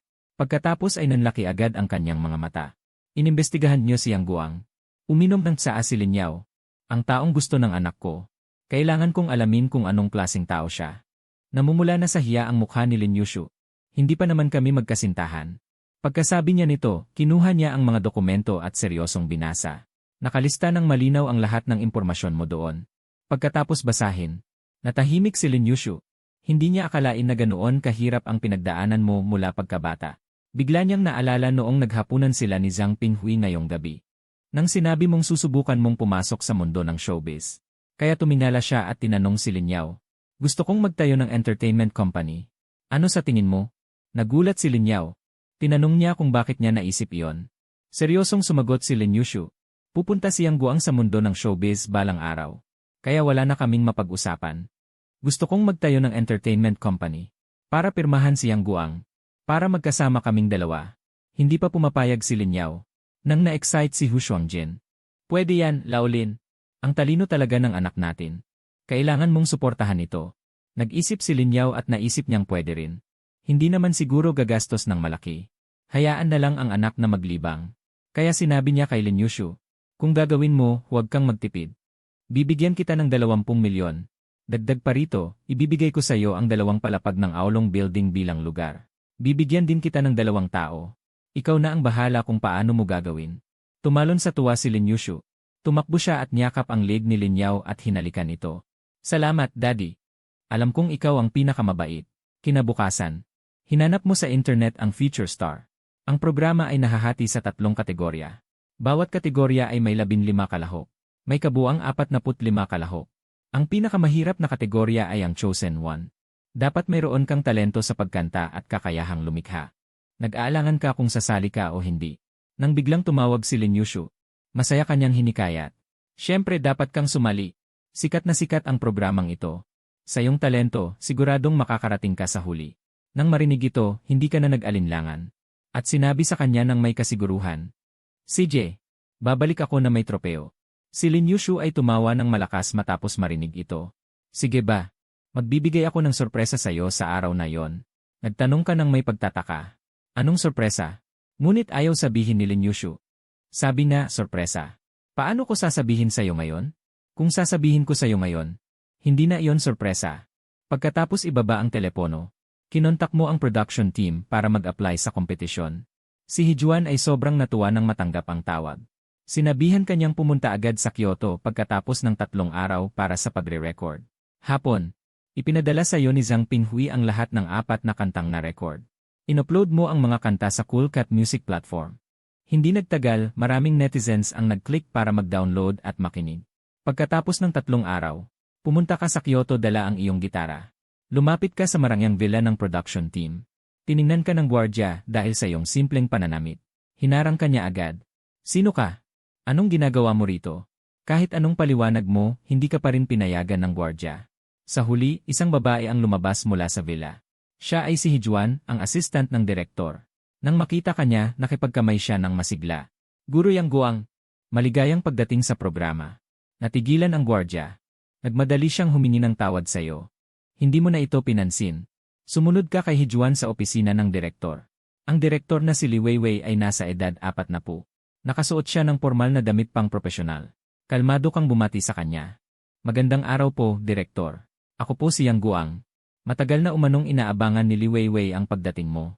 Ang mga kanta mo ay pinuri pa ng mentor na si Zhu Yongxuan. Sabi niya ikaw daw ang tunay na pinili ng tadhana. Pagkakita pa lamang sa iyo, nagtanong siya ng isang kritikal na tanong. Guro Yang Guang, para sa programang ito, ilang awit ang inihanda mo? Hindi ka nagsalita. Inabot sa kanya ang isang daliri. Agad na sumimangot si Li Weiwei. Isang awit. Paano yan magiging sapat? Baka naman maging one-round wonder ka. Pagkatapos mong marinig, umiti ka ng bahagya. At sinabi ng may matatag na tingin. Direktor, nagkamali ka ng intindi. Ang ibig kong sabihin ay kaya kong kumanta ng tuloy-tuloy. Hanggat hindi pa tapos ang programa. Lagi akong magkakaroon ng bagong kanta. Si Li Weiwei ay naging bato sa kinatatayuan niya. Pagkatapos ay humalakak siya. Ang yabang mo rin ah. Napanatag na ang loob ko sa sinabi mo. Pagkatapos ng ilang pagbati, hinatid ka ni Hijuan sa hotel para magpahinga. Tumuloy ka sa 3-star hotel na inayos ng production team. Sa wakas ay makakatulog na ako ng mahimbing. Ngunit sa kabilang banda, ang bagong bukas na kumpanya ni Lin Yushu ay tapos na sa pagpapaayos. Nakasabit sa dingding ang malalaking titik na Sunshine Entertainment ni. Nagtalaga si Lin Yao ng 2 tao para tulungan siya. Ang isa ay financial supervisor. Ang isa pa ay deputy manager ng human resources. Madaling nabuksan ang kumpanya. Nagsimula na ang pag-record ng feature star. Mayroong 45 kalahok. Ang unang 3 episode ay ang unang pagtatanghal na may eliminasyon. 15 katao ang magtatanghal sa bawat episode. 5 ang aalisin. Kailangang tanggalin ang 15 sa 3 episode. Naka-schedule kang magtanghal sa 2 araw. Kaya sa nakaraang 2 araw ay natutulog ka sa hotel. Sa 3 araw, pumunta ka sa lugar ng pagre-record, dala ang iyong gitara. Humanap ka ng sulok sa backstage at umupo. Nagsimula ang pagre-record ng formal sa 8 iyan. Umakyat sa entablado ang host na si Xiaxia. Binabasa ang pambungad na pananalita at mga panuntunan sa paligsahan. Marami siyang sinabi. Nakaupo ka sa sofa at inaantok. 2 oras ang nakalipas at ikaw na ang susunod. Ngunit mahimbing kang natutulog sa sofa. Nang makita ng direktor na walang umaakyat sa entablado sa loob ng mahabang panahon, siya ay ganap na hindi makapaniwala. Kaya ba talaga ng taong ito? Ang mga staff ay wala ring magawa. Natagpuan ka sa backstage at ginising. Antok na antok kang umakyat sa entablado. Humikab ka pa nga habang naglalakad. Hindi napigilan ng mentor na si Zhu Yongxuan na magkomento. Talagang kahanga-hanga ka. Pumunta ka pa para sumali sa kompetisyon, nakakatulog ka pa. Marami ka nang nasalihang variety show noong nakaraan. Kaya't sanay na sanay ka sa ganitong uri ng paligsahan. Hindi ba't kailangan lang ay may spark? Kaya't nagpanggap kang excited at sinabi, "Wow, buhay na celebrity." Nagulat ang 3 mentor sa narinig. Nagtatakang nagtanong si Zhu Yongxuan, "Gusto mo bang makakita ng patay na celebrity?" Nagpanggap kang nahihiya at sumagot, "Wala rin namang ganung pagkakataon." Dahil sa sagot mo, sumigla ang buong palabas. Halakhak ng halakhak ang direktor na si Li Weiwei sa backstage. Sisikat na sisikat ang parteng ito pag ipalabas. Biglang sumeryoso si Zhu Yongxuan at sinabi, "Tama na ang biruan. Simulan mo na ang iyong pagtatanghal. Umupo ka." Kinuha ang gitara at inayos ang mikropono. Mahina mong sinabi, "Ang susunod kong kakantahin ay pinamagatang Kung Ako'y Mayaman na Balang Araw." Pagkasabi mo nito, hindi na talaga napigilan ng host na si Xiaxia. Humalakhak siya ng malakas. Nagtawanan din ang buong audience. Hindi malaman ni Mentor Zhu Yongxuan kung matatawa o maiinis. Paano mo naiisip ang mga ganyang bagay? Seryoso kang nagpaliwanag. Kasi napansin ko na napakaliit ng pera sa bank account ko. At ang dami-dami kong gustong paggastusan. Kaya sumulat ako ng kanta para isipin kung paano gagastusin ang pera kung mayaman na ako. Seryosong sinabi ng sikat na aktres na si Gu Sisi. Hindi maganda ang sobrang daming pera. Maraming problema ang idudulot niyan. Hindi ka nakapagpigil ng marinig mo iyon. Diretsahan mong sinabi. Kung mayaman ka na, ano pang ipoproblema? Bakit ka ganyan? Dahil sa sinabi mo, nagtawanan ang lahat. Nagbiro pa ang host na si Xiaxia. Sinermunan pa ng maliit na streamer ang sikat na aktres. Matapos ang ilang biruan, sinimulan mo na ang iyong pagtatanghal. Ngunit may hindi inaasahang pangyayari na naman. Kakanta mo pa lang ang unang linya ng kanta. Biglang, pak, naputol ang kwerdas ng gitara. Sinulyapan ni Zhu Yongxuan ang iyong gitara. Kinuha ang mikropono at nagbiro. Ang tagal na yata ng gitara mo. Tignan mo, kinakalawang na ang mga kwerdas. Ibinuka mo ang iyong mga kamay at walang nagawa na sumagot. Iniisip ko lang nayayaman ako. Di ba wala pa akong pera ngayon? Muling natawa ang lahat sa iyong pagpapatawa. Pinalitan ng production team ang iyong gitara ng bago. Sa wakas, todo bigay ka na. Kasabay ng masaya at magaan na pagpapatugtog ng intro. Dahan-dahan ding dumating ang iyong boses. Ako, lali niyan. Ang una kong pipiliin ay hindi ang lumibot sa mundo. Pengjuan Shai, sa malambot na sofa. Sa malambot na sofa. Lar. Kakain, matutulog, gigising at kakain ulit. Guyu kung. Iguyu tiyan, kung isang araw ako. Guyu Chen Wu. Wushen Bayan. Magagawa kong dalhin ang lahat sa aking tabi. Wushen Bian, magagawa kong dalhin ang lahat sa aking tabi. Shen Bayan. Araw-araw ay masayang kumain, uminom at magkwentuhan. Michang Kwachue Liao. Araw-araw ay masayang kumain, uminom at magkwentuhan. Ang simpleng liriko ay inaawit ang damdamin ng maraming tao. Nang akalaing ito ay isang simple at masayang kanta lang, biglang nagbago ang atake ng liriko. Direktang tumatama sa puso. Rug if you. Lian, ako. Bibilhin ko ang lahat ng bihirang ngiti. Para hindi na matakot ang lahat ng kawawang bata. Para hindi na matakot ang lahat ng kawawang bata. Para hindi na makontrol ng masasamang tao ang kapangyarihan ng pananalita. Go. Go Henyu kung yumaman ako. Kung isang araw ay yumaman ako. Sisikapin kong baliktarin ang oras.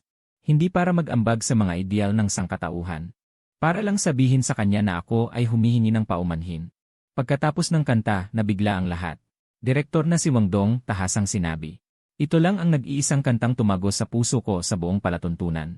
Ngunit sa mismong sandaling iyon, biglang nagsalita si Zhu Yongxuan. Una, ang iyong musika ay napakasimple. Pangalawa, ikinalulungkot ko. Biglang kumabog ng malakas ang puso mo. Sobrang pagpapanggap na ba ang ginawa mo? Ngunit biglang nagbago ang tono ni Zhu Yongxuan. Gustong-gusto kita. Ipapasa kita sa susunod na round. Pumalakpak ng masigla ang buong palatuntunan. Ngunit ang ibang mga kalahok ay hindi masyadong masaya. Napakasimple naman ng kantang ito. Paano ito nakapasa? Lalo na si Zuki. Tinitigan kanya ng masama. Siya ang may pinakamaraming tagahanga sa 45 na kalahok. Kaya naniniwala siyang si Shubao ang hari ng programang ito. Sa mga ginawa mo, naagaw mo ang maraming atensyon. Hindi niya ito nagustuhan. Pagkatapos ng pagre-record, nakasalubong mo si Zuki sa ibaba ng hotel. Nang makita ni Zuki na hindi mo siya pinapansin, mas lalo siyang nagalit. Hinarang kanya at nagtanong, "Ikaw ba si Yang Guang? Ang ordinaryong taong walang ahensya. Ang isang payaso ay dapat magmukhang payaso. Tahimik na itago ang buntot mo. Hindi para sa mga taong tulad mo ang nasa ilalim ng ilaw." Sabi nga, kahit ang imahe ng putik ay may damdamin din. Lalo na ikaw na isang binatang lalaki. Tiningnan mo agad si Zuki at nagtanong, "Sino ang tinatawag mong payaso?" Hindi akalain ni Zuki na maglalakas loob kang sumagot. Kaya't medyo napikon siya. Itinuro kanya at sumigaw, "Makinig ka. Ang payaso ay ikaw." Napatawa si Feng Wenwen na dumadaan. Napagtanto ni Zuki na nahulog siya sa bitag na inihanda mo. Biglang namula ang kanyang mukha. Galit na itinuro kanya at nagbanta. "Maghintay ka lang.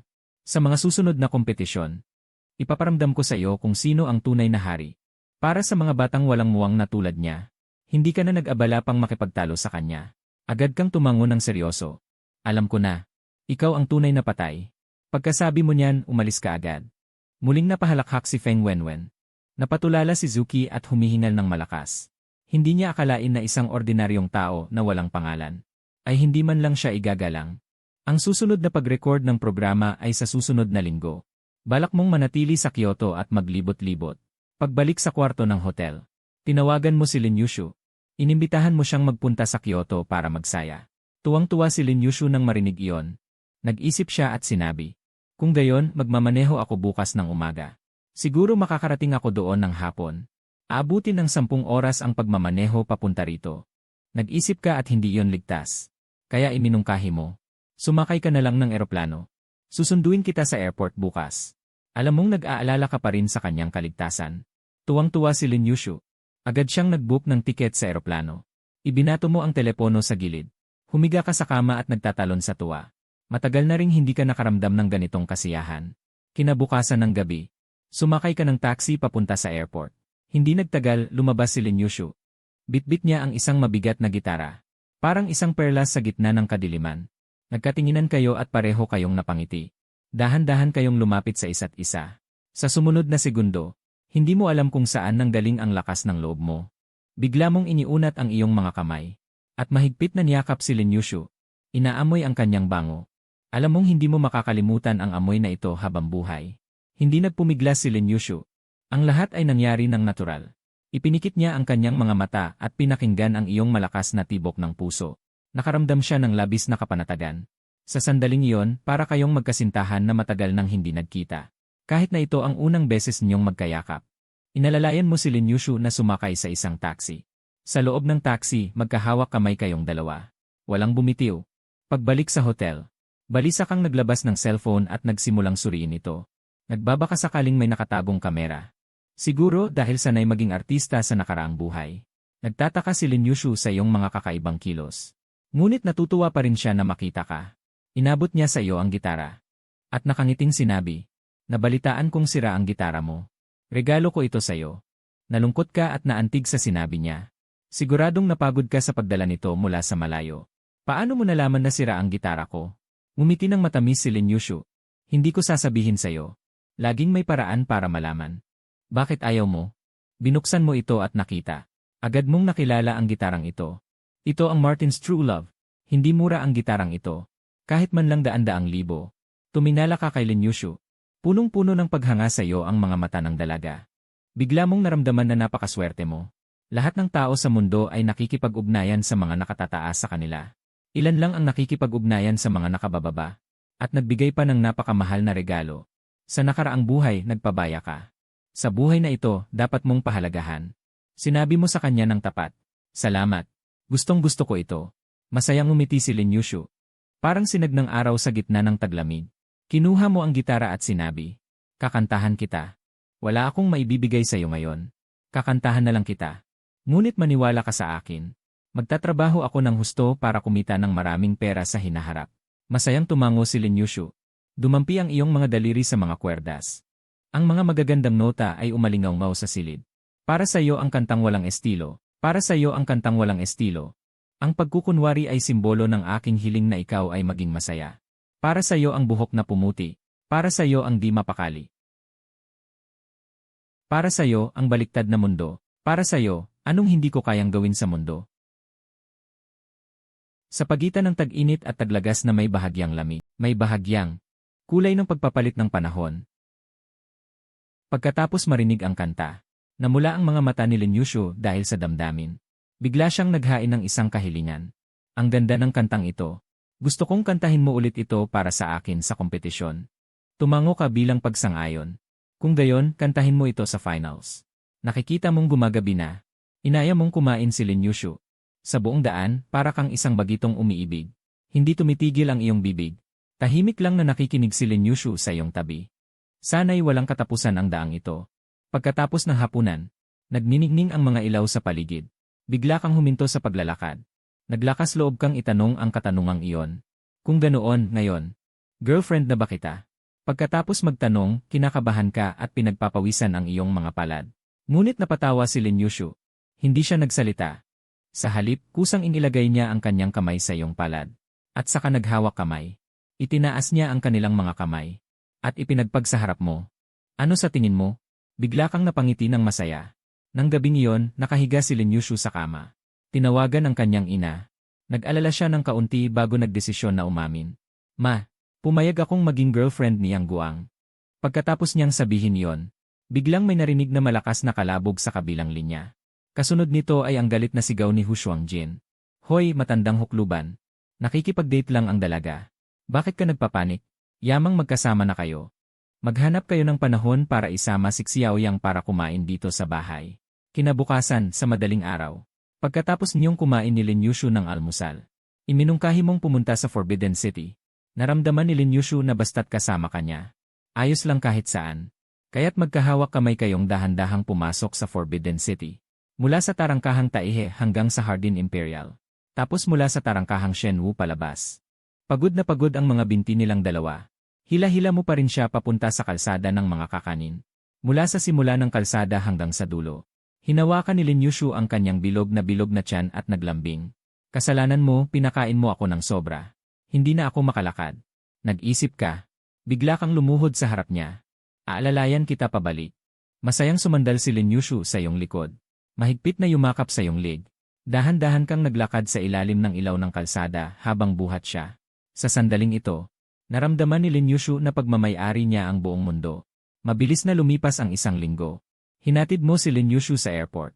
Nang paalis ka na, biglang yumakap sa iyo si Lin Yushu. Pagkatapos ay bumulong sa iyong tainga. Pinapasabi ng mga magulang ko na pumunta ka sa bahay namin pagbalik mo sa Modu. Pagkasabi niya nito, tumalikod siya at pumasok sa security check. Nakatayo ka lang doon, hindi alam ang gagawin. 2 episode na ang naipalabas ng programa. Ngunit hindi mataas ang rating at kasikatan. Ngunit hindi nagmamadali ang direktor na si Li Weiwei. Sigurado siya na sisikat ang 3 episode. Nagsimula na ang pag-record ng pinakabagong episode. Pumunta ka sa lugar na may dalang gitara. Humanap ka ng tahimik na sulok at umupo. Ngunit pagkatapos mapanood ang pagtatanghal ng ilang kalahok, nababagot ka na naman at inaantok. Pinilit mong magtiis sandali. Ngunit sunod-sunod ang iyong paghikab. Sa huli, nakatulog ka na naman. Nang ikaw na ang magtatanghal. Matagal nang naghintay ang mga hurado at manonood ngunit walang umaakyat sa entablado. Hinawakan ng direktor ang kanyang noo at nawalan na ng pag-asa. Dali-daling ginising ka ni Feng Wenwen. Doon ka lang umakyat sa gitna ng entablado na may dalang gitara. Nagbigay ka ng malalim na pagyuko sa mga manonood at hurado. Magandang araw po sa inyong lahat. Ako po si Yang Guang. Ngayon po ay magdadala ako ng isang orihinal na kanta na pinamagatang Taong Walang Pangalan. Pagkasabi nito, nagsimula na naman ang paghiyaw. Kung hindi lang dahil sa pag-record ng programa. Siguradong mapapaalis ka sa entablado. Tumawa si Zuki sa ibaba ng entablado. Anong klaseng kantang basura ang Taong Walang Pangalan? Tungkol ba ito sa'yo? Paumanhin kang tumango sa mga guro ng banda. Pagkatapos, tumugtog ang musika. Kinuha mo ang gitara at nagsimulang kumanta. Ako ang walang pangalang tao sa daang ito. Wala akong balita. Walang nagkokomento. Kailangang ibigay ang lahat para sa ibang kwento. Pasikot-sikot, pero estranghero. Simpleng 4 na linya ng kanta. Biglang tumahimik ang buong lugar. Tahimik na nakikinig ang lahat sa iyong pagkanta. Agad ding nagising ang 3 mentor. Matagal na rin kinukunan ang programa. Sa totoo lang, pagod na rin sila. Pero ang kantang ito ay may bahid ng lungkot. Napaka-biswal. Hindi namamalayan, dinadala nito ang mga tao sa kwento. Sa entablado, patuloy ang iyong pagtatanghal. Ikaw, Guchang. Ikaw, Gumao, kamay na lunang nayon. Magaspang na mga kamay. Magaspang na mga kamay ni Gumu. Magaspang na mga kamay ni Gusheng, Shuangshu. Nakaupo ka sa siwang ng gusali. Pero hindi ka umatras. Pero hindi ka umatras.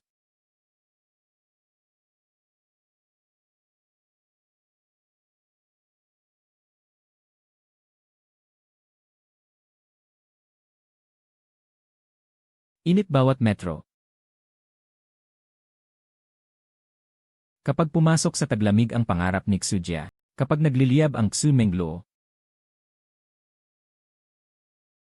humihigop ang maliit na hanging peke. Simpleng masayang alaala, masayang alaala. Sa pamilyar na kalye, sa pamilyar na kalye, gagamitin ko ang lahat ng lambing. Hanchu, isigaw ang iyong pangalan. Sa control room, labis na nagulat ang direktor na si Li Weiwei. Ang kantang ito ay para sa hindi mabilang na ordinaryong taong tahimik na nagsusumikap. Ang pagiging walang pangalan ay hindi nangangahulugang walang halaga. Bawat ordinaryong taong seryosong nabubuhay at nagsusumikap ay sarili nilang bayani. Tapos na ang kanta. Pumalakpak ng masigla ang buong lugar. Maraming manonood ang namamasa na ang mga mata. Napakaganda ng kantang ito.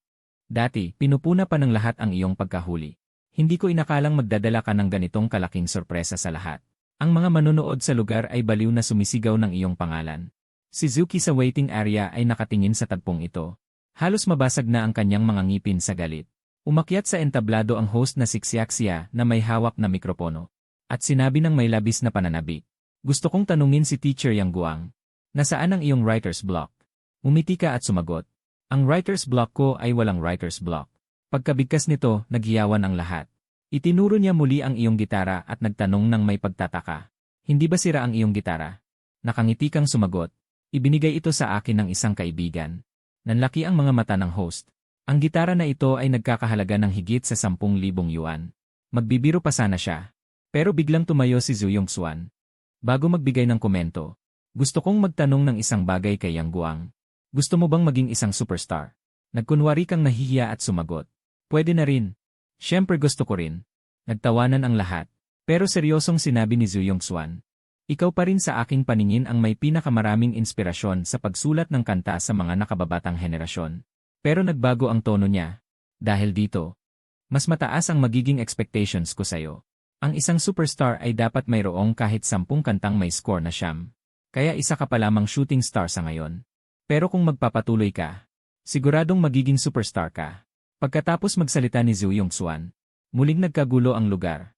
Kinuha rin ni Gusisi ang mikropono at sinabi, Superstar man o shooting star. Ang mga bituin ay laging magniningning. Pagkatapos sabihin yon, binoto ka niya agad. Pero sa sandaling ito, tumayo si Wang Dong. Pinuri ka muna niya ng todo. Tapos biglang nag-anunsyo. Hindi muna kita boboto. Agad na naghiyawan ang lahat. Agad na nagpaliwanag si Wang Dong. Tinutulungan kita. Upang ipaalala sa iyo na panatilihin ang iyong pagiging simple at huwag maging mayabang. Nang makita ng host na hindi maganda ang sitwasyon, agad niyang inanunsyo na magsisimula na ang pagboto ng mga manonood. Tumugtog ang nakakakabang musika. Sabay-sabay na pinindot ng 500 manonood sa venue ang kanilang mga voting device. Nakatuon ang pansin ng lahat sa malaking screen sa entablado. Sa sandaling natapos ang pagboto, ang iyong boto ay huminto sa 455 boto. Kahit si Zuki na nagpakita ng pinakamagandang performance kanina ay 368 boto lang. Dinaig ng resultang ito ang lahat ng kalahok. Hindi makapaniwala ang host. Kinikilig na sumigaw siya. Binabati natin si Yang Guang. Matagumpay na nakapasok. Pagkatapos ng taping, pagbalik mo sa hotel, 10:30 na ng gabi. Sa sumunod na linggo, napaka-relax ng buhay mo. Habang abala sa paglikha ang ibang kalahok, ikaw naman ay natutulog ng mahimbing araw-araw. Nakikipag-video call ka kay Lin Yushu kapag wala kang ginagawa. Simula nang maging kayo, lalong tumatamis ang inyong relasyon. Samantala, ang iyong dating kasintahan na si Huke, matapos magbayad ng ilang halaga, sa wakas ay nakaganap bilang suportang karakter sa isang web drama. Sa pamamagitan ng kanyang kahanga-hangang pangangatawan, dumami ng 500,000 ang kanyang mga followers sa Weibo. Nakita pa siya ng Tianyi Entertainment at handang mag-alok ng kontrata. Hindi makatulog si Huke sa sobrang excitement. Pakiramdam niya na ang 3 taon na kasama ka ay isang pag-aaksaya lamang ng kanyang kabataan. Dumating ang Sabado sa isang iglap. Ang ikatlong episode ng Feature Star ay ipinalabas ayon sa schedule. May performance ka sa episode na ito. Maagang nakatutok si Lin Yushu kasama ang kanyang mga magulang sa telebisyon. Ang performance ng 14 na tao sa unahan ay walang gaanong dating. Hanggang sa biglang bumaling ang kamera. Biglang lumitaw sa screen ang humihilik mong natutulog. Naibuga ni Lin Yushu ang tubig na kanyang iniinom. Agad na sumabog ang comment section. Ang laki ng loob ng taong ito. Natutulog ang kalahok sa mismong kompetisyon. Okay lang ba yan? Nang ipalabas ang eksena kung saan nagising ka dahil sa kamera, hindi na napigilan ni Lin Yushu ang kanyang sarili. Humalakhak siya. Agad na nagbago ang direksyon ng mga komento. Hahaha, nagkamali ako. Talagang nakatulog ang taong ito. Tingnan mo ang hitsura niya na nagulat. Kung ito ay isang pag-arte, bibigyan ko na agad siya ng parangal bilang pinakamagaling na aktor. Parang hindi isang patimpalak sa musika ang pinapanood ng lahat, kundi isang programang komedya. Kasunod nito, umakyat ka sa entablado. Ang sumunod na eksena ay lalong nagpatawa sa mga manonood. Lumapit ka sa mga hurado hawak ang mikropono. At sinabi ng nakakatawa, "Wow, buhay na artista." Naggangalit si Zhu Yongxuan. "Nakakita ka na ba ng patay?" Malungkot kang sumagot. "Wala rin akong pagkakataong makakita." Tuluyan nang nabaliw sa kakatawa ang mga manonood. Saan nanggaling ang maliit na broadcaster na ito? Isa siyang tunay na dalubhasa sa telebisyon. Ipinapahayag ko na panalo si Yang Guang sa round na ito. Pagkatapos ng sunod-sunod na nakakatawang tagpo, sa wakas, dumako ka na sa seryosong usapan. Nagsimula kang magpakilala ng kanta ng seryoso. Kung balang araw ako'y magiging mayaman. Pagkarinig sa pamagat ng kanta, agad na nagtawanan ang lahat sa internet. Grabe!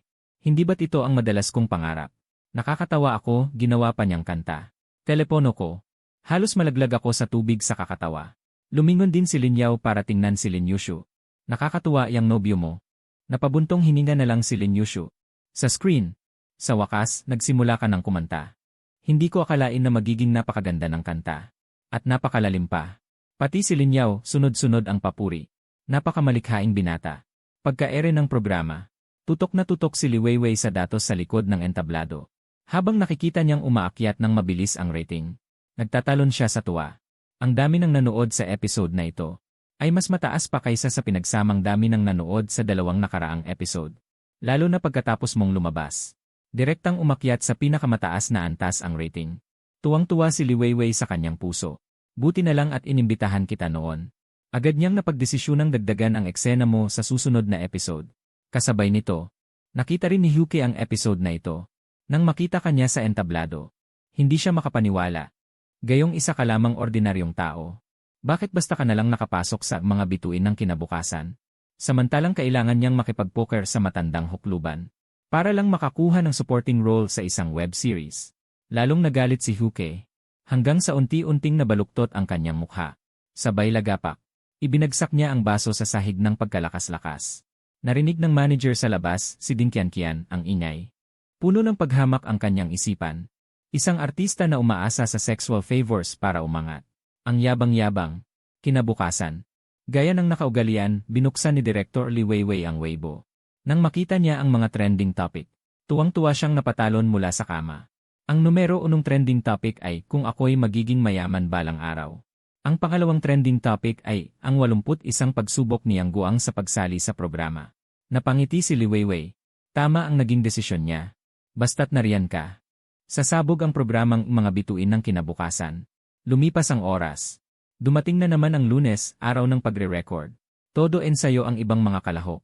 Samantalang ikaw ay natutulog pa rin sa hotel. Dahil para sa mga baguhan na ito, hindi mo na kailangan pang maghanda. Para hindi makatulog sa mismong lugar. Nagpuyat ka kagabi para makatulog ng mahaba ngayon. Pagdating mo sa backstage, napansin mong iba ang atmosfera. Iniiwasan ka ng ibang mga kalahok. Lalo na ang mortal mong kaaway, si Zuki. Nakatingin sa iyo ng nakangisi. Ang Cheney Entertainment ang nasa likod ni Zuki. Matagal ka na nilang iniimbestigahan. Napag-alaman nilang wala ka palang kahit anong background. Doon sila nagsimulang magduda. Posible kayang mayroon kang nakatabong suporta. Kaya nag-aalinlangan silang kumilos. Humanap ka ng tahimik na sulok at umupo. Pinapanood mo ang mga kalahok na isa-isang umaakyat sa entablado para magtanghal. Nababagot ka. Mabilis na lumipas ang 2 oras. Nang ikaw na ang susunod, may staff na dumating para sabihin ikaw na ang susunod. Binitbit mo ang gitara mo at naglakad papunta sa gitna ng entablado. Tutal gusto niyo akong i-isolate. Kung gayon, hindi na rin ako magpapanggap. Ngayon, gagamitin ko ang musika. Para tapakan ang lahat ng kalaban. Sa sandaling iyon, dahan-dahang tumugtog ang musika. Lumabas sa malaking screen ang impormasyon ng kanta. Kinanta ni Yang Guang. Isinulat at kinumpos ni Yang Guang. Nang makita ito ni Zuki, agad siyang natawa. Kung ano pa ang kantang kinanta ni Yang Guang. Kumanta pa siya ng isang sirang itakip silim. Siguro pagkatapos kumanta, uwi na siya. Nang marinig ito ng ibang mga kalahok, nagtawanan din sila. Tumingin si Feng Wenwen sa kanila nang may pagkasuklam. Sa tingin niya, siguradong napakaganda ng iyong kantang ito. Sa pakikinig pa lang sa intro, gusto ko na ito. Habang umuusad ang intro, ang iyong boses ay dahan-dahang tumunog. Mabuhay ng ganap. Miyu. Hindi pa rin nawawala ang lungkot. Naglalakbay ang mga sasakyang pangmilitar sa walang hanggang highway. Parang umaalis na ako sa piling ni Sumang. Parang paalis na ako sa Tiangguang. Simpleng 4 na linya ng liriko. Natahimik agad ang buong lugar. Nakaka-relate talaga ang kantang ito. Lubos na nahumaling ang mga manonood sa iyong awitin. Kahit ang mga kalahok sa likod ng entablado ay nakatitig sa screen. Napagtanto nila ngayon lang, na sumali ka sa programa, ay hindi para magpatawa. Ang iyong musika ay puro dekalibreng hit. Sa mga sandaling ito, nagpapatuloy pa rin ang iyong pagtatanghal sa entablado. Naaalala ko pa rin ang pagpapaalam mo na parang bakal. May kakaibang pakiramdam na parang nasusunog sa sikat ng araw. Ang tanawin sa paglubog ng araw. Ang tanawin sa paglubog ng araw. Pamamaalam. Yong. Naaalala ko pa rin ang luhang pumatak mula sa iyong mga mata, labis na kalungkutan. Sa gitna ng kaguluhan. Sa gitna ng kaguluhan, may pakiramdam na parang nasusunog ang luha. Ang tanawin sa paglubog ng araw. Huwang. Huwang ang tanawin sa paglubog ng araw Xian. Mahirap isalin ang T.O. ng direkta dahil walang ibinigay na kahulugan. Kailangan ng konteksto upang makapagbigay ng tumpak at natural na salin sa Filipino. Nagwakas ang masayang pagsasama ni Nakwi at Few. Depende sa konteksto. Maraming manonood sa lugar ang halos maiyak na. Dahil sa kantang ito, bumalik sila sa kanilang mga alaala. Gaano kaganda ang pag-ibig noon. Ngayon, ang natitira na lamang ay ang buhay at pagtakbo. Lubos ding nahumaling ang 3 mentor sa awitin.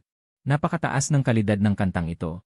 Ang distansya nila sa isang hari ng musika ay isang magandang awitin na lamang. Sa pagtunog ng huling nota, tinapos mo ang iyong pagtatanghal mayong araw. Ngunit walang kahit isang palakpak sa lugar. Agad na ipinagalaw ni Li Weiwei ang kamera upang ipalibot sa mukha ng mga manonood. Halos lahat ng kanilang ekspresyon ay may bahid ng kalungkutan. Ang ilan ay may luha na sa kanilang mga mata. Sa pamamagitan ng isang awitin, napapaiyak mo ang 500 tao sa lugar. Bawat isa sa atin ay nakaranas ng paghihiwalay sa ating kabataan. Bawat isa sa atin ay may sariling panghihinayang sa puso. Sa loob ng 3 minuto, bago nakabalik ang mga manonood mula sa kanilang emosyon. Sa wakas, sumabog ang masigabong palakpakan sa lugar. Nang makita ang ganitong epekto sa entablado, ang mukha ni Zuki na nakaupo sa waiting area ay naging labis na pangit. Ngunit naisip niya, lahat ay naayos na ng kumpanya. Ang kampiyon ay tiyak na mapapasa kanya. Kaya't napanood na lamang siya na may pagkaaliw. Kasunod, umakyat sa entablado ang host na si Xiaxia. Pumasok ang programa sa bahagi ng pagbibigay ng komento. Si Gusisi ang unang tumayo ng may pagkasabi. Ang ganda ng I Huanghon na kinanta mo. Naniniwala akong magiging klasiko pa rin ito pagkalipas ng 10 taon. Direktang nagtaas ng hinlalaki si Zhu Yongxuan sa'yo. At hindi nagtipid sa pagsasabi sa'yo na, ang ganda ng kantang ito. Sa puso ko, bibigyan kita ng perpektong marka. Sumang-ayon din si Wang Dong at sinabi, siguradong magiging pinakamakinang na bituin ka sa industriya ng musika. Matapos magbigay ng komento ang 3 mentor, nagsimula na ang bahagi ng pagboto. Ang mga numero sa malaking screen ay tuluyang tumigil sa 476 na boto. Isang napakalaking bilang ng boto. Sa buong 500 katao, 4 ang nagpunta sa banyo. Ang mga kalahok sa backstage ay lubusang natigilan. Anong klaseng halimaw itong si Yang Guang? Wala man lang ahensya. Paano siya nakasulat ng kantang napakaganda? Ang tingin ni Zuki sa iyo ngayon ay parang gusto kang kainin. Pagkatapos ng recording, nagmadali siyang kontakin ang kumpanya. May paraan ba para mapaalis si Yang Guang? Masyadong mataas ang kanyang boto. Paano ako mananalo ng kampyonato kung ganito? Kasabay nito, sumabog din ang Cheney Entertainment sa loob. Hindi nila mahanap ang anumang background mo. Kahit anong hanap nila, isa ka lang mahirap. Sa huli, ang chairman ng Cheney Entertainment na si Qin Xiaochuan ay lubos na nagalit. Kinontak niya ang direktor na si Li Weiwei. Pinabago niya ang format ng kompetisyon sa live at gumamit ng online voting. Napilitan si Li Weiwei na sumang-ayon dahil sa presyon ng kapital. Alam din niya sa kanyang puso. Kapag binago ito sa online voting, magagastos ng Cheney Entertainment ang pera para kumuha ng mga bayarang botante. Ang taktikang ito ay masyadong malupit. Kinabukasan, tinawag ka ng direktor sa opisina. Yang Guang, dumating ka na. Ang kasikatan ng programa ay patuloy na tumataas. Nagpa siya ang production team na baguhin ang finals sa live. Nang marinig mo ito, wala kang nakitang problema. Mas sinusubukan ng live ang lakas ng mga kalahok. Kung magkaroon ng pagkakamali sa live, wala nang pagkakataong ulitin. Ngumiti si Li Weiwei at nagpatuloy. Kung live, nagpa siya kaming ibigay ang karapatang bumoto sa lahat ng manonood. Mas patas ito sa bawat kalahok. Tinitigan mo ang makahulugang ekspresyon ni Li Weiwei. Bigla mong napagtanto na tila hindi ganoon kasimple ang mga bagay. Ngunit wala kang sinabi. Tumango ka lang bilang pagtanggap. Paglabas mo ng opisina, bumalik ka sa hotel at tinawagan si Lin Yushu. Napansin mong tila abala siya kamakailan. Ngunit hindi mo alam kung saan siya abala. Yushu, abala ka ba? Wala naman ngayon. Halos handa na ang lahat. Ngayon, handa na ang lahat, kailangan na lang ng isang hudyat. May nangyari ba sa'yo? Ngayon, ipinaalam ng direktor na ang finals ay babaguhin sa live. At ang pagboto ay babaguhin din sa online voting. May kakaiba sa nangyayari. Parang may kakaiba akong nararamdaman. Nang marinig ni Lin Yushu ang sinabi mo, agad niyang naintindihan ang ibig sabihin nito. Tiyak na gusto nilang gumawa ng pandaraya sa pagboto. Nag-isip si Lin Yushu at biglang ngumiti. Huwag kang mag-alala. Hayaan mo silang gawin ang gusto nila. Basta panatilihin mo ang kalidad ng iyong gawa. Ang mata ng publiko ay mapanuri. Kahit hindi man ikaw ang maging kampiyon. Sasamahan kitang harapin ito.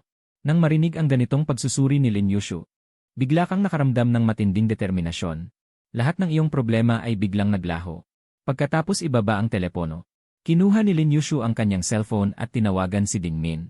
Pinakiusapan siyang kumuha pa ng maraming manager. Yamang na itatag na ang Sunshine Entertainment. Hindi nito maiiwasan ang panlilinlang sa mundo ng showbiz. Bagamat mukhang walang muwang si Lin Yushu, simula pagkabata ay nasa tabi na siya ni Lin Yao at natuto sa pamamagitan ng karanasan. Nasaksihan na niya ang maraming labanan at patagong kompetisyon. Alam niyang malinaw, kapag nagsimula na ang laban sa Cheney Entertainment, hindi dapat bigyan ang kalaban ng pagkakataong makahinga. Dapat itong wakasan agad. Sa susunod na Sabado ang araw ng finals. Kailangan kumanta ng 3 kanta ang bawat isa. Nakakuha ka na ng kaunting kasikatan ngayon. Kaya kailangan mo nang magsuot ng maskara kapag lumalabas para kumain. Dahil sa kasikatan ng programa, ang 2,000 tiket para sa finals ay naubos agad.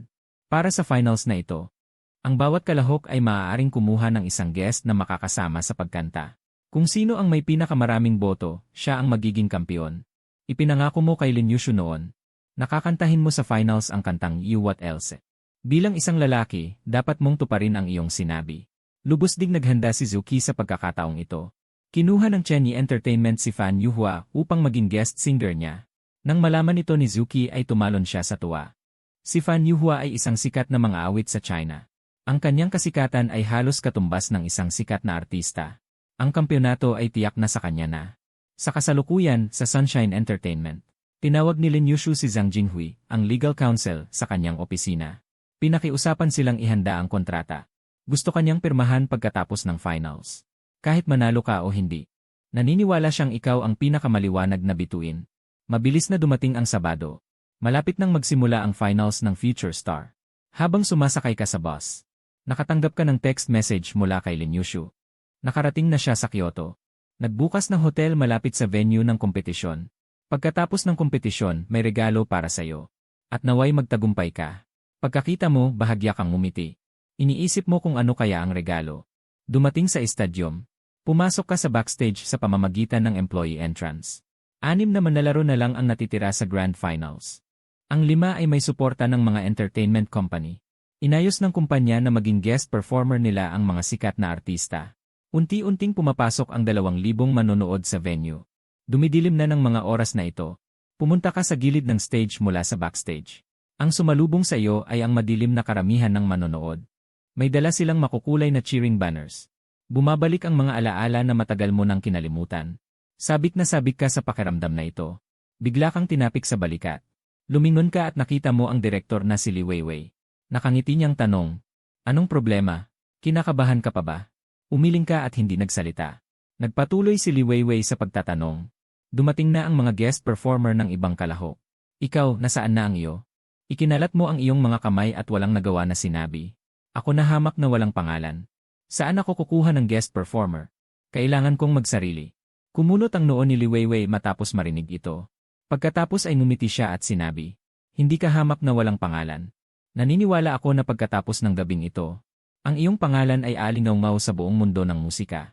Iginagayak mo ang iyong kamao at tumawa. "Sana nga. Salamat sa iyong magandang hula." 8:00 ng gabi. Handa na ang lahat ng ilaw at tunog sa entablado. Bukas na rin ang live broadcast. Dagsa ang napakaraming manonood. Sa isang iglap, ang bilang ng mga manonood sa live broadcast ay umabot sa 5 milyon. Zhu Yongxuan, Gu Sisi, si Wang Dong, ang tatlong mentor, ang unang nagbukas ng palabas. Uminit agad ang atmosfera. Matapos kumanta ang tatlo, pumanhik sa entablado ang host na si Xiaxia upang ipahayag ang mga patakaran ng paligsahan. Ang unang nagtanghal ay si Hong Chenyong mula sa seksyon ng kagandahan. Ang kanyang pagtatanghal sa entablado ay napakagarbo. Ngunit kapag kumanta na siya, kulang na kulang. Dahil live ang finals. Kaya naman todo birit ang mga kalahok. Kitang-kita kung sino ang magaling at hindi.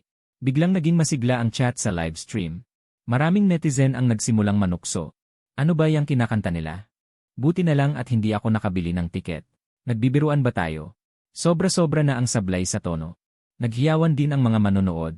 May ilan pang ang sumipol ng bastos. Talagang nakakairita sa ganitong sitwasyon. Sumimangot si Li Weiwei sa control room. Alam niyang hindi ganoon kagaling ang mga kalahok. Pero hindi niya akalaing ganito sila kapalp. Kung magpapatuloy ito, magiging isang malaking sakuna ang programa. Isa-isa nang umaakyat sa entablado ang mga kalahok. Hindi nagtagal at si Zuki na ang sumunod. Naging maayos naman ang kanyang pagtatanghal. Mas matatag siya kaysa sa mga naunang kalahok. Sikat na sikat ang kanyang kasamang mga awit na si Fan Yuhua. Biglang naghiyawan ang lahat. Kinuha ni Fan Yuhua ang mikropono at malakas na kumanta. "Dalangin ko'y magkaroon ng pusong malinaw at mga matang lumuluha. Bigyan mo pa ako ng dahilan para maniwala. Lampasan ang mga kasinungalingan para mayakap ka." Ang teknikong shansi na ito ay napakataas ng hirap. Nagdulot ng masigabong palakpakan mula sa mga manonood. Ang boto ni Zuki sa internet ay mabilis ding dumadami. Pagkatapos kantahin ang isang awitin, bumuhos ang masiglang palakpakan mula sa madla. Maraming babaeng tagahanga ni Fan Yuhua ang tumalon at sumigaw ng malakas. Si Zuki sa huli ay nakakuha ng 3.85 milyong boto. Pansamantalang nasa unang pwesto. Hindi niya mapigilang bahagyang tumaas ang mga sulok ng kanyang labi. Tinitingnan kanya ng may halatang paghamak. "Ikaw ang huling kalahok. Umakyat ang host sa entablado at nakangiting nagsalita. Ating tawagin ang huling kalahok, si Yang Guang. Sumabog ang masigabong palakpakan mula sa madla. Pumunta ka sa gitna ng entablado. Bitbit pa rin ang iyong gitara. Tinitingnan ang madilim at siksikang hanay ng mga manonood sa harap. Ang iyong puso ay biglang napuno ng sigla. 8 milyon ang bilang ng mga manonood sa live na broadcast ay mabilis na tumataas sa mga sandaling ito. Di nagtagal, ang 800,000 pwesto ay lumampas sa 8 milyon. 800,000, ang screen ay puno rin ng mga nag-aabang na komento.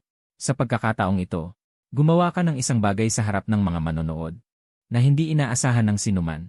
Nakita ka nilang itinaas ang kanang hintuturo at inilagay sa iyong bibig, na para bang nagpapatahimik. Nang makita ito ng ibang mga kalahok, halos matawa sila. Sino ka ba sa akala mo? Nagpapanggap ka pa rito na isang malaking bituin gayong wala ka pa namang pangalan. Akala mo ba'y konsyerto mo ito? Ngunit bago pa man sila nakatawa, ang kanilang mga ekspresyon ay nanigas. Pagkagawa mo pa lamang ng aksyon na ito, ang dating maingay na mga manonood ay biglang tumahimik. Ang buong lugar ay biglang naging napakatahimik. Ang mga netizen sa live na broadcast ay nagbago rin ang ekspresyon nang makita ito. Pagkatapos ay lumutang ang mga komento sa screen. Lahat ay tumahimik. Handa. 1, 2, 3, lahat ay tumayo. Lahat ay tumayo. Hindi mo rin inaasahan na susundin ka ng mga manonood. Nagsimula kang magsalita sa mikropono. Magandang araw sa inyong lahat. Ang kantang ito ngayon ay para sa isang kaibigan. Noong unang episode, nasira ang aking gitara. Naglakbay siya mula sa modu para bigyan ako ng gitara. Ipinangako ko sa kanya na kakantahan ko siya ng isang awit sa entablado na ito.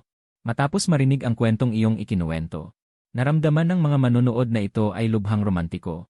Nakita ito ni Li Weiwei at sa wakas ay nakahinga ng maluwag. Talagang si Yang Guang nga. Hindi pa nagsisimula kumanta ay nakikinig na ang mga manonood. Nang marinig ka ni Lin Yushu na sinabi ito sa hotel, bigla niyang tinakpan ang kanyang bibig. Napuno ng luha ng pagpapasalamat ang kanyang mga mata. Tumugtog ang musika sa entablado. Lumitaw ang impormasyon ng kanta sa malaking screen. Bakit hindi? Kinanta ni Yang Guang. Isinulat at kinumpos ni Gu Cheng. Unti-unting tumahimik ang mga manonood. Batay sa panimula, ito dapat ay isang masiglang kanta. Habang unti-unting umilaw ang mga ilaw sa entablado, tumutugtog ka ng gitara sa ilalim ng spotlight. Unti-unti mong natagpuan ang damdamin ng kantang ito. Iyang siya umuulan. Miss na kita katabi. Gusto ng nanay ko tumira sa tabi mo. Nakatayo ng tanga sa ibaba ng bahay mo. Nagdulot ng gulo parang isang tanga. Lumitaw ang piano sa eksena. Lumitaw ang piano sa eksena. Kakantahan kita. Kahit pa bumuhos ang maraming tubig. Biglang nagliwanag ang mga mata ng mga hurado na nakaupo sa ibaba ng entablado. Lalo na si Zhu Yongxuan. Hindi niya inaasahan na kaya mo ring sumulat ng ganitong masaya at matamis na kanta. At napakagaling pa ng pagkakasulat. Samantala, ang 5 kalahok na katatapos lang magtanghal, ay nakasimangot ang mga mukha. Bakit noong ikaw ang nagtatanghal ay masaya ang lahat? Samantalang noong sila ang nagtatanghal ay parang gustong kumain ng tao ng mga manonood. Kinilig din ang mga netizens sa live broadcast. Dahan-dahang sumasabay ang katawan sa ritmo ng musika. Talagang nakapagpapagaan ng loob ang kantang ito. Sa mga sandaling ito, tuloy-tuloy pa rin ang iyong pagkanta. Para sa iyo inaawit ang kantang ito na walang estilo.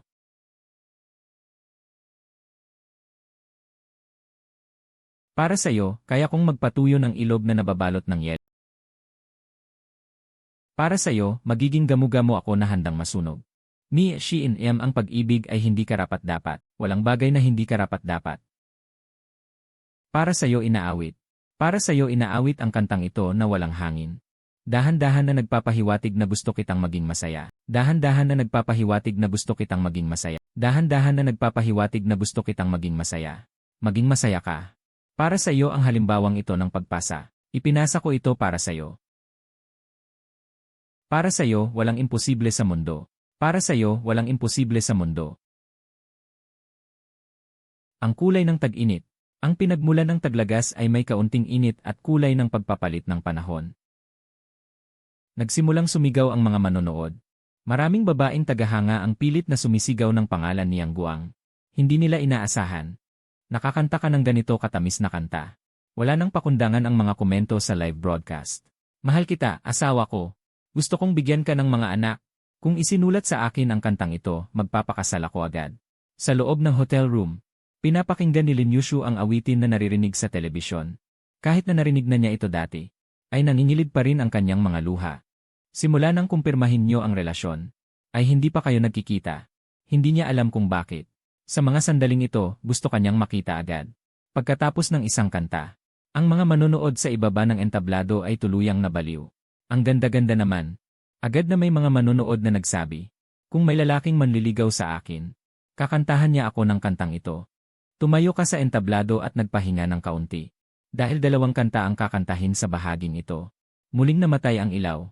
May mga matatandang manonood sa lugar na nagreklamo. Bakit puro love songs ang naririnig ngayong gabi? Walang kantang pwedeng pakinggan ang mga tulad naming nasa middle age. Sa sandaling ito, tumugtog ang musika. Lumabas sa malaking screen ang impormasyon ng iyong kanta. Dati mong ikaw. Kinanta niyang Guang. Sinulat at kinumpos niyang Guang.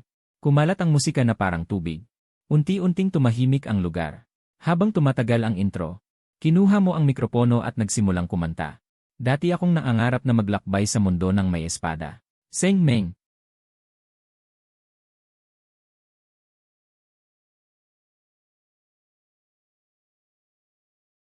May mga pagkakataon talagang nagiging padalos-dalos.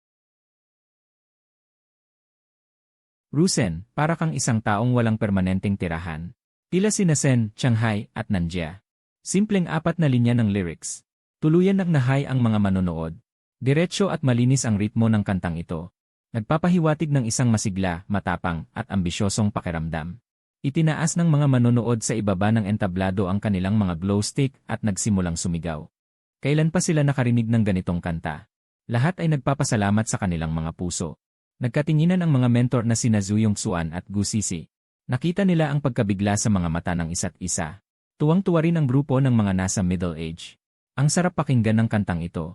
Sa mga oras na ito, patuloy ang iyong pagkanta. Siyang Ting, Tot, Tik-tak. Tit-tit-tit, inumin, tit-tit-tit, tak-tak. Mayroon. Nan. Pagkatapos ng isang chorus, ang mga manonood sa ibaba ng entablado ay tuluyang nabaliw. Naramdaman nila ang hindi pa nararanasang kalayaan. Maraming tao ang tumayo at winagayway ang kanilang mga glow stick.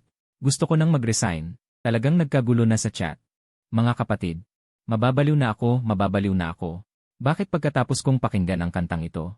Mayroon akong pagnanais na magbitiw sa trabaho. Ganoon din ang pakiramdam ko. Hindi ko na kayang magtrabaho kahit isang araw pa sa kumpanyang ito. Para sa aking kalayaan. Puno ang buong screen ng key para sa aking kalayaan. Noong bata pa ang lahat, mayroon silang pangarap na maglakbay sa mundo na may espada. Ngunit sa ngayon, ang realidad ay mga bayarin sa bahay at sasakyan.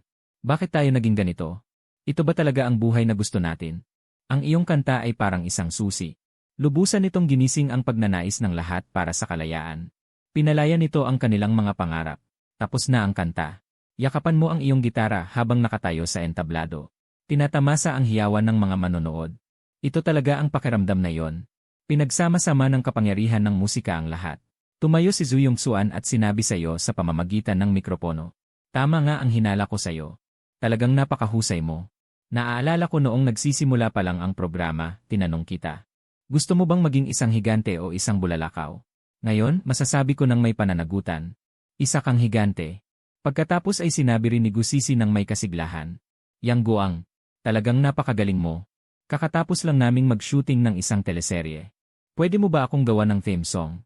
Nang marinig ang sinabi ni Gu Sisi, lalong naghiyawan ang mga tagahanga sa ibaba ng entablado. Inalok ng sikat na aktres na si Gu Sisi na sumulat ng kanta sa mismong lugar. Anong klaseng impluensya ito? Si Wang Dong lang ang nahihirapan ngayon. Dahil bago siya pumunta sa programa ngayong araw. Tinawagan siya ng boss na si Qin Xiaochuan. Inutusan siyang hilahin si Zuki para yurakan ka. Pero sa ipinakita ng dalawa, ang laki ng agwat. Kung pipilitin kong yurakan siya, siguradong babatikusin ako ng mga manonood. Wala siyang nagawa kundi ang kunin ang mikropono. Gusto kong magbuhos ng malamig na tubig sa iyo ngayon. Para hindi ka masyadong magmayabang. Pero hindi ko maitatanggi. Talagang napakagaling ng 2 kanta mo ngayon. Binabati kita.